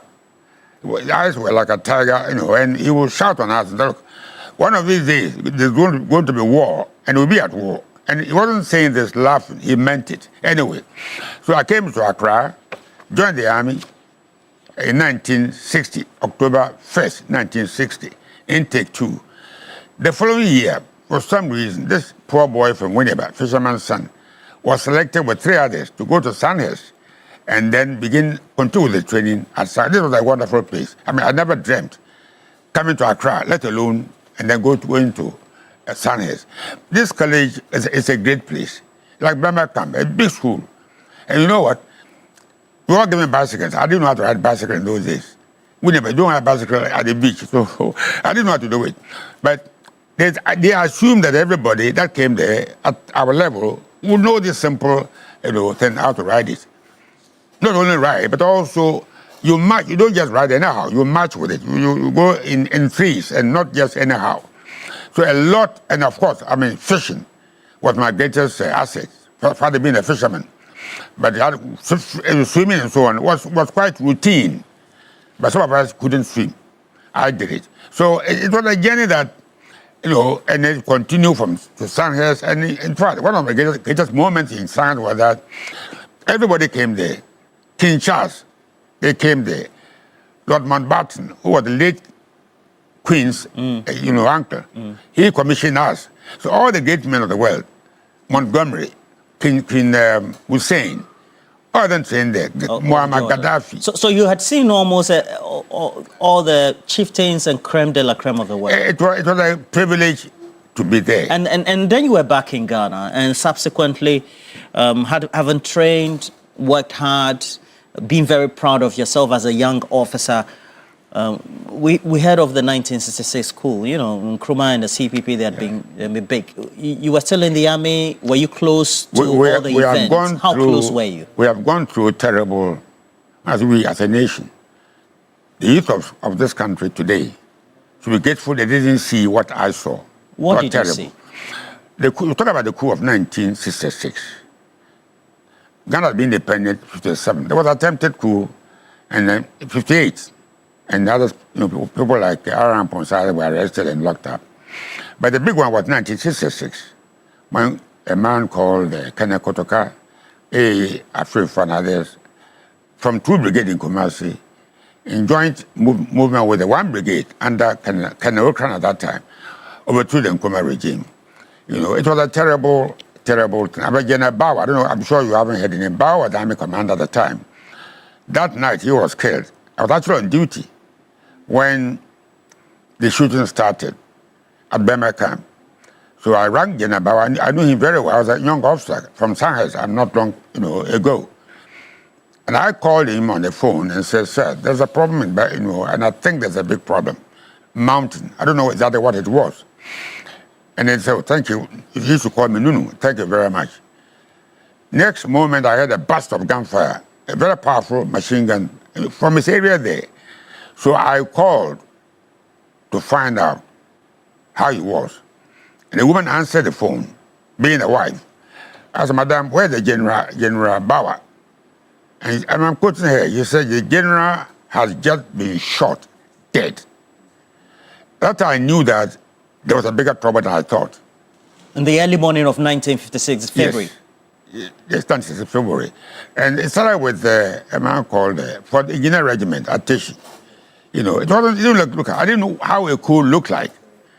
But then when the general had been shot, then I knew that we were in a bigger trouble than I thought. Then it unfolded until in the morning, it became clear that Nkrumah had been overthrown. He was on the way to Hanoi in North Vietnam. He was in China at the time, in Peking, when this happened. So it has been, a very difficult period for people like me who were in the army at the time. But that even wasn't a bigger one. There for 1967, when two young officers called, I think, Ayawaso and Arthur, tried to seize power. And then they grabbed somehow, Kotoka had been the commander of the army, took him somewhere at the airport. That's another game which people are talking about it, and shot General Kotoka. How they did it, I couldn't imagine this. Kotoka's body was found at the airport. Today, I'm sure Ghanaians are arguing about naming or not renaming, or whether his name should be on the airport. You should go and find Gary and whatever to eat, not to worry about. You don't think it's an important subject? Not to me at all. Why? I've seen a body lying by my house. I'm coming, lying by the street. Then we go back how many years now? How many years? 66? 60 years? Yeah. To argue about whether to do this, put name Kotoka. There have been many other places. Okay, you knew him. You think that for the role he played in our political history, his name should still be on the airport? What does the name do? Does it feed me this morning? Look, we are a hungry nation. We have young people who are going to school, getting degrees, coming out, and not having work to do. We are going about 60 years to argue about a building, whether you call Flagstaff House, Jubilee House, or what nonsense is this? Here, it's not far from here. We came and changed it. So we waste our time on irrelevant things that are not really useful to us. There are many issues that we have to deal with. If my pension today, every week I share the money among my people in Winnipeg. Without that, the day I said Nunu Mensah is gone, well, if you are here, within a week they will all be gone from hunger. We have to feed them. These are more important to me than whether I rename the You retired as a general, and so you take good pension. You share your pension? But generals are left-side generals. They're not brigadier generals. My brigadier general is too noisy. He doesn't stand in nonsense. He will speak his mind. I see. He will speak his mind, which is not what you want. If you want to have higher rank in the army, you keep quiet. But I was born not to keep quiet. I was born to feel, not to follow the crowd, but speak my mind if I think that something's wrong. That's what the problem is. But you cannot change me. You cannot change me.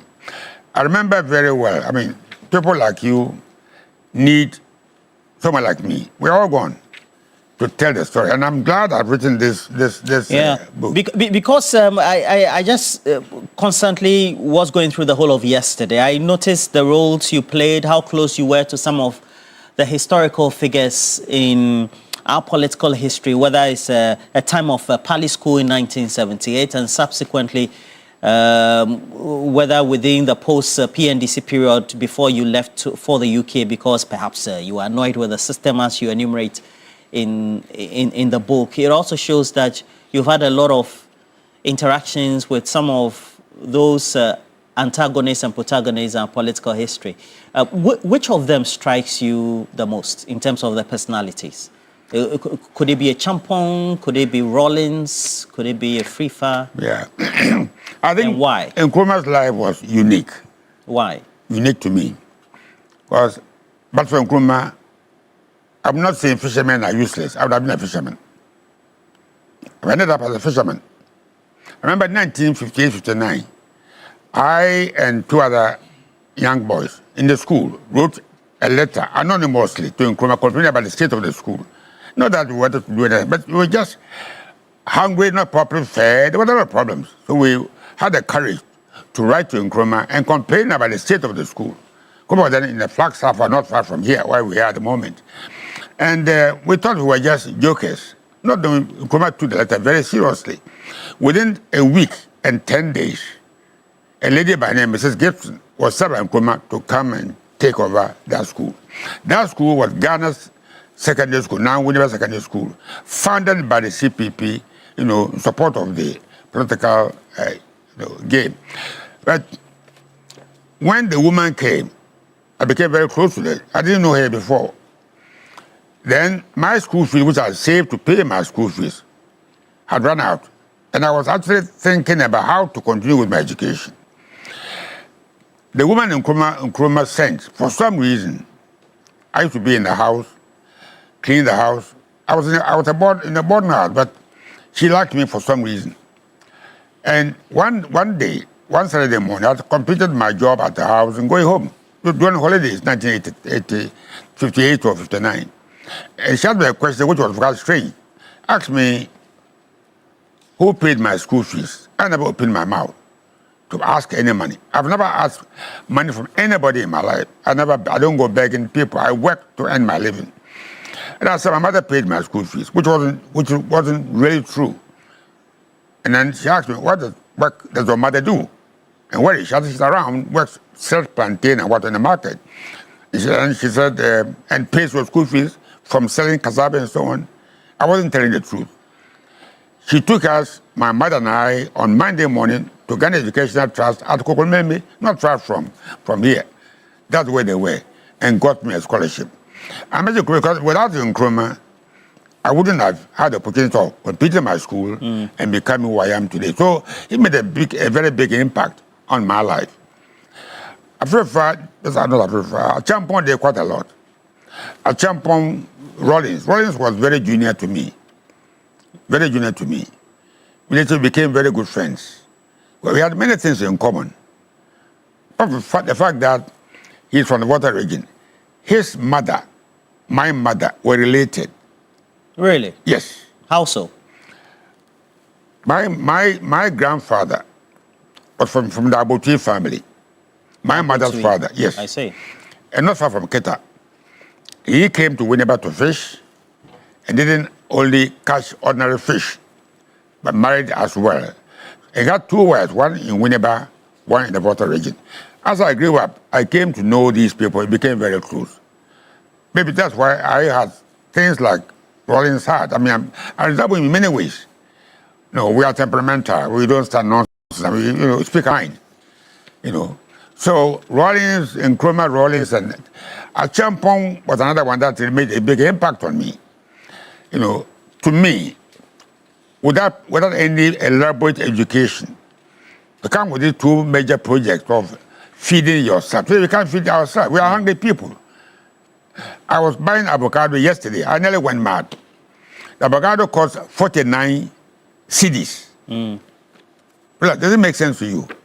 The house Achampong built at Canton, where I live today, cost me 2 cedis, 50 pesos, by today's prices. Avocado that I'm going to eat could buy many of these houses. It doesn't make sense. I still don't understand how avocado can cost that kind of money. I don't understand it. Achampong was able to follow this Operation Feed Yourself and then housing project. I did 2 major projects, which he did very well. The man wasn't even secondary school educated. He went to the ranks, and yet he had common sense to do what he did. Today we have to go and do what? So we're going to build a national cathedral. Is that correct? And they spent more than $50 million digging a big hole somewhere. More than that, actually $98 million. Yeah, you see, it makes me mad. What do you make of it? The building of cathedral. It makes praise me sick. God and then thank him. That's the objective. So you can't thank God anyway, but in the cathedral. Christ said, in my Father's house, there are many rooms.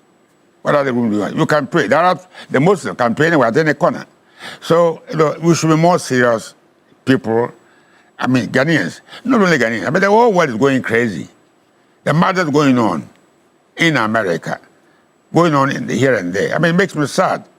Things that happen where this man, I mean, I'm not a politician, but I think that we should let the law take its proper course.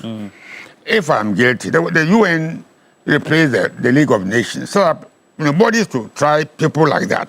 Okay. But if we took it upon ourselves to decide that Roland is guilty, so I should go and lock him up, that is not right. The good thing about having gone through your book is that you seem to have worked with all figures in our political history, whether military or even in the Fourth Republic, the current dispensation, so to speak. And many people even don't know that you were one time a campaign manager for, is it Nana Dankwa Akufo-Addo? That is right. During the 96 primaries of the MPP. That's right. And so you shuffle between NDC, MPP, all the figures in the past as well. What do you think the current structure of the democracy we're practicing is? Does it give you good sleep in terms of how we're behaving, whether it's voter buying or governance, punishing people for wrongs and accountability, etc.? It's ugly to me. I mean, I didn't shuffle. It's not a shuffle. I'm a political prostitute. I wasn't. I'm a patriot who loves Ghana than myself. Every Ghanaian who wants Ghana to prosper must love the nation more than him or herself. That's what I was. I wasn't shuffling for power. No, not that. I came back in 1993, having gone on political exile. I was angry with the Rollins regime because there were characters in the regime that I didn't like and I couldn't work with. So I left. When I came back, I was in Britain until we actually went democratic, 92. So I came back in 93, ended up, I was angry with Ghana. It was ugly to me. So I said, look, how can politics be so dirty like this? Get involved and see what you could do. I couldn't go and join the PNDC at the time. I resigned from them. It's not possible. So I joined the NPP. I wasn't exactly an NPP product because my fishermen and lawyers don't talk together. So, but the abiding principle that I followed was making Ghana a great place. Coming back from a very poor, I mean, as, you know, the poverty I'm talking about is real poverty. You haven't seen it before. When it's raining, we didn't sleep because the roof was all leaking. So I came not to do politics like we are doing today, buy land cruisers and have a good time, never. But to make Ghana a better place, not for myself, even for my children, but for everybody else. I was driving a Danko cycle, my wife used to have a shop at Danko, Premier Flores, and then in the heavy traffic with my daughter, a man came close to me. Our cars were running almost parallel. Yes, General, don't you remember me? I said, remember you for who are you? He said, oh, but you pay my school fees. I said, I pay your school fees? He said, yes, you did. I came to you, my father couldn't pay it, and you paid the fees for the whole senior term at the senior high school. I was in front of him. Roland, I couldn't remember anything. I didn't do it to remember it. I didn't go and build O'Reilly, go out at 3 o'clock in the morning, go to O'Reilly and build O'Reilly, or go to Maury and build the school there. Maury is still chasing me to build them, but you know, this is how we live our lives. We leave a legacy to be remembered in all time. And you have been a two-time chief of staff. You take a look at the current state of the military and the discipline maybe in your time and how modernized militaries are around the world just speaks volumes about how we have institutions changing because of the times. What do you think should be the reforms that will be needed to match what the past military is and the present? Well, you can't compare the military today with the military of the past 50 or 60. You can't. There's no comparison. True. The human beings in that, whether it's Afrifa, whether it's Utuka, whether it's what was everybody else, Jenabawa, whatever, we were different. Akufu, you were different. Akufu, I don't think you knew him, no. But if you knew the quality of these people, all of them, they were different, of different quality. We don't have it today. Was it December, some few weeks ago, recruitment at the Ayawaso Stadium, young girls want to join the army. They were crushed to death. It wouldn't happen in my time because the army came for me. I didn't come for the army. The army came Winneba and said, look, think of Winneba, I don't know how the army came to school and talked to us to think of the military. So the military was a wonderful experience. But the people that joined, whether Dr. Wellington, I met Dr. Wellington in Sanchez was my senior, or whether it was Utuka, whether it was Akufu, these were men of quality. Asher Larson, I don't know whether you met him, he just died not long ago. He was in the army, but joined the Air Force when Nkrumah wanted to set up the Air Force. The point I'm making is that there's no comparison between then and now. We are different, totally different. You know, the quality of people we had, I don't know how Ghana, everything became what it is. Today, people they give bribe to join the army, or to put your life on the line, to die for Ghana. You are bribing to die. It never happened in my time. So you can't even understand how the army used to be like and what happened today. I don't blame the current head of the. It's not their fault. Many of them were in schools when I was there. That's what's important, that people like me should be engaged to talk to our youth. It's important. There are people like Lord Mountbatten, who are the late Queen's uncle, King Charles' great-grand something. You know, these were people that were of quality. We don't have them. The whole world is gone sick. I mean, the quality of people that you see around the world, not only in Ghana, but Nigeria, everywhere, unless we sit up. And I don't want to make these negative forecasts. I can see hell breaking loose. I mean, the young people today. You see a bleak future? Very bleak. Very dark, very dark. And that, we have a problem. But we behave as if we don't have any problem. We have a problem when you can't feed your children, when you cannot school them, when you cannot employ them. You have a problem. I think that some of people like me, who are still around, should be collected and not the Council of State business. Because it's a political thing, just I'm chicken. I mean, I don't want anything, but I want to contribute to the future of this country. Make use of us. Don't sit down. Let us go one by one. All right. When are you launching the book? I see that the forward was by, or is by Lieutenant General Obed Akwa, and then also Dr. Eric Donatha. Yeah. Very famous people, one from the military and then That's the other right. as well. That's right. In our body politics. Yes. Also your kinsman from Winneba as well. That's Donatha. How did you get them to put together your forward for you? Donatha was my classmate in class 1. All of us are gone. Two of us are left in that group. 1945, 80 years ago. You were in class 1. So no one knows me better than Donatha. Been together ever since. Obed was my aide-de-camp and one of the finest officers we have. So I've got 2 of the finest people alive today in Ghana. One from military, one from the civil life, to bear testimony to my life. That's why they are there as my, co-authors of this book. See. So when will you do the launch, I asked? The launch today is what? Today is Monday. Friday's week. Friday's not far from me at Christ the King Church. So that's next week Friday? Yes. You'll be doing that at Christ the King Church? Yes. I didn't want to go. Don't want to wear military. No. So I'm getting a bit. I don't like the army. The army is not the army that I joined. It's changed a lot. All right. People are giving bribe to join them. Giving bribe to go and die. You bribe to die. Come on, they should bribe you to come, not you bribing them. All right.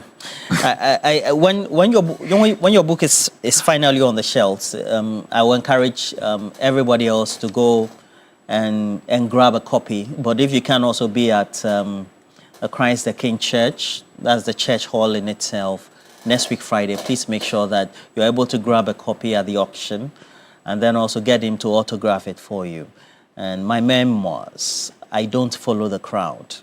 Brigadier General Joseph Nunu Mensah. Well, and God bless you. Bless I've you been too. chasing you around. Not knowing I'll get it today too. Yes. I've had a few interactions with you, but yes, I guess. Yes. Thank you very much. But I also know that you'll be celebrating your birthday a day after Valentine. Is that the 15th or the 13th? To be very honest with you, I'm very honest. I don't like lying. Your birthday I don't know my birthday. Fishermen don't write their birthday of their children.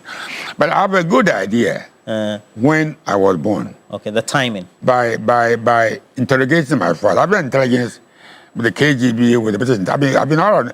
I'm grateful to God for my life because I've seen it all. Okay. So which day do you celebrate as your birthday? Birthday. Which day? Which day? No, I don't celebrate it. Thank you for passing through our studios this morning. It's been a privilege. God And we hope that the intent of writing the book will be met, especially talking about the political history and your own personal life encounters as well, all captured in this book, would also get to shape our minds and thoughts as well as we get to encounter the book when it's launched. Wish you all the best. I'm most grateful. All right, so that'll be it for our exclusive with Brigadier General Nunu Mensah, retired. Written his own my memoirs, and Follow the Crowd. You can get it on the shelves after the launch. Next week, Friday, the Christ the King Church Hall will be the launch and then the auction as well. But just in case you find it on the shelf, please make sure you grab a copy. But that'll be it for now. But not before we tell you about dreaming of watching the 2026 FIFA World Cup live in the United States, Canada, or Mexico. And you have to let the visa fee stress period stay off the pitch at Touchdown Travels, because they guide you step by step from documentation to interview preparations, so you can cheer your own team, the Black Stars, and any other team that you want. With Touchdown Travels, your stress-free travel agency for the 2026 FIFA World Cup, you can always know that they have you at heart. So you can locate them, the LOC building at Abranka, right here in Accra. You can also call them on the line 059 3434 175. Touchdown Travels. They handle the journey. You also get to enjoy the moment. Well, let's do some of you celebrate your birthdays today. And I will have them on the screens for you. Carrying of Antonia Memorial from your dad, Sammy. Happy birthday to you. CEO of Demo Jolux, Mr. and Mrs. Jamado, they love you. Betty Selassie, Setekla, God bless you from your parents. And then also Stanley Lamte of the Ghana National Fire Service phone from your entire family, DO1. And Jacob Kes Essel of Ghana Health Service, Eastern, from Charlotte Mensah Bonsu. Ifya Seiram, God bless you.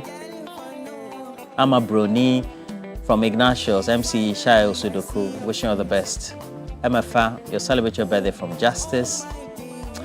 Detective Victoria Mkwa, Accra Region Police, happy birthday to you. Detective Clemente Champo, happy birthday. Kobe Wyson, wishing you. Clara Yamotele Odoy, happy birthday from your parents. CEO of Sandy's Collection, Puma Kufudia from Emmanuel Frames. And then also Sir Oliver Jan from your friends and family, happy birthday to you.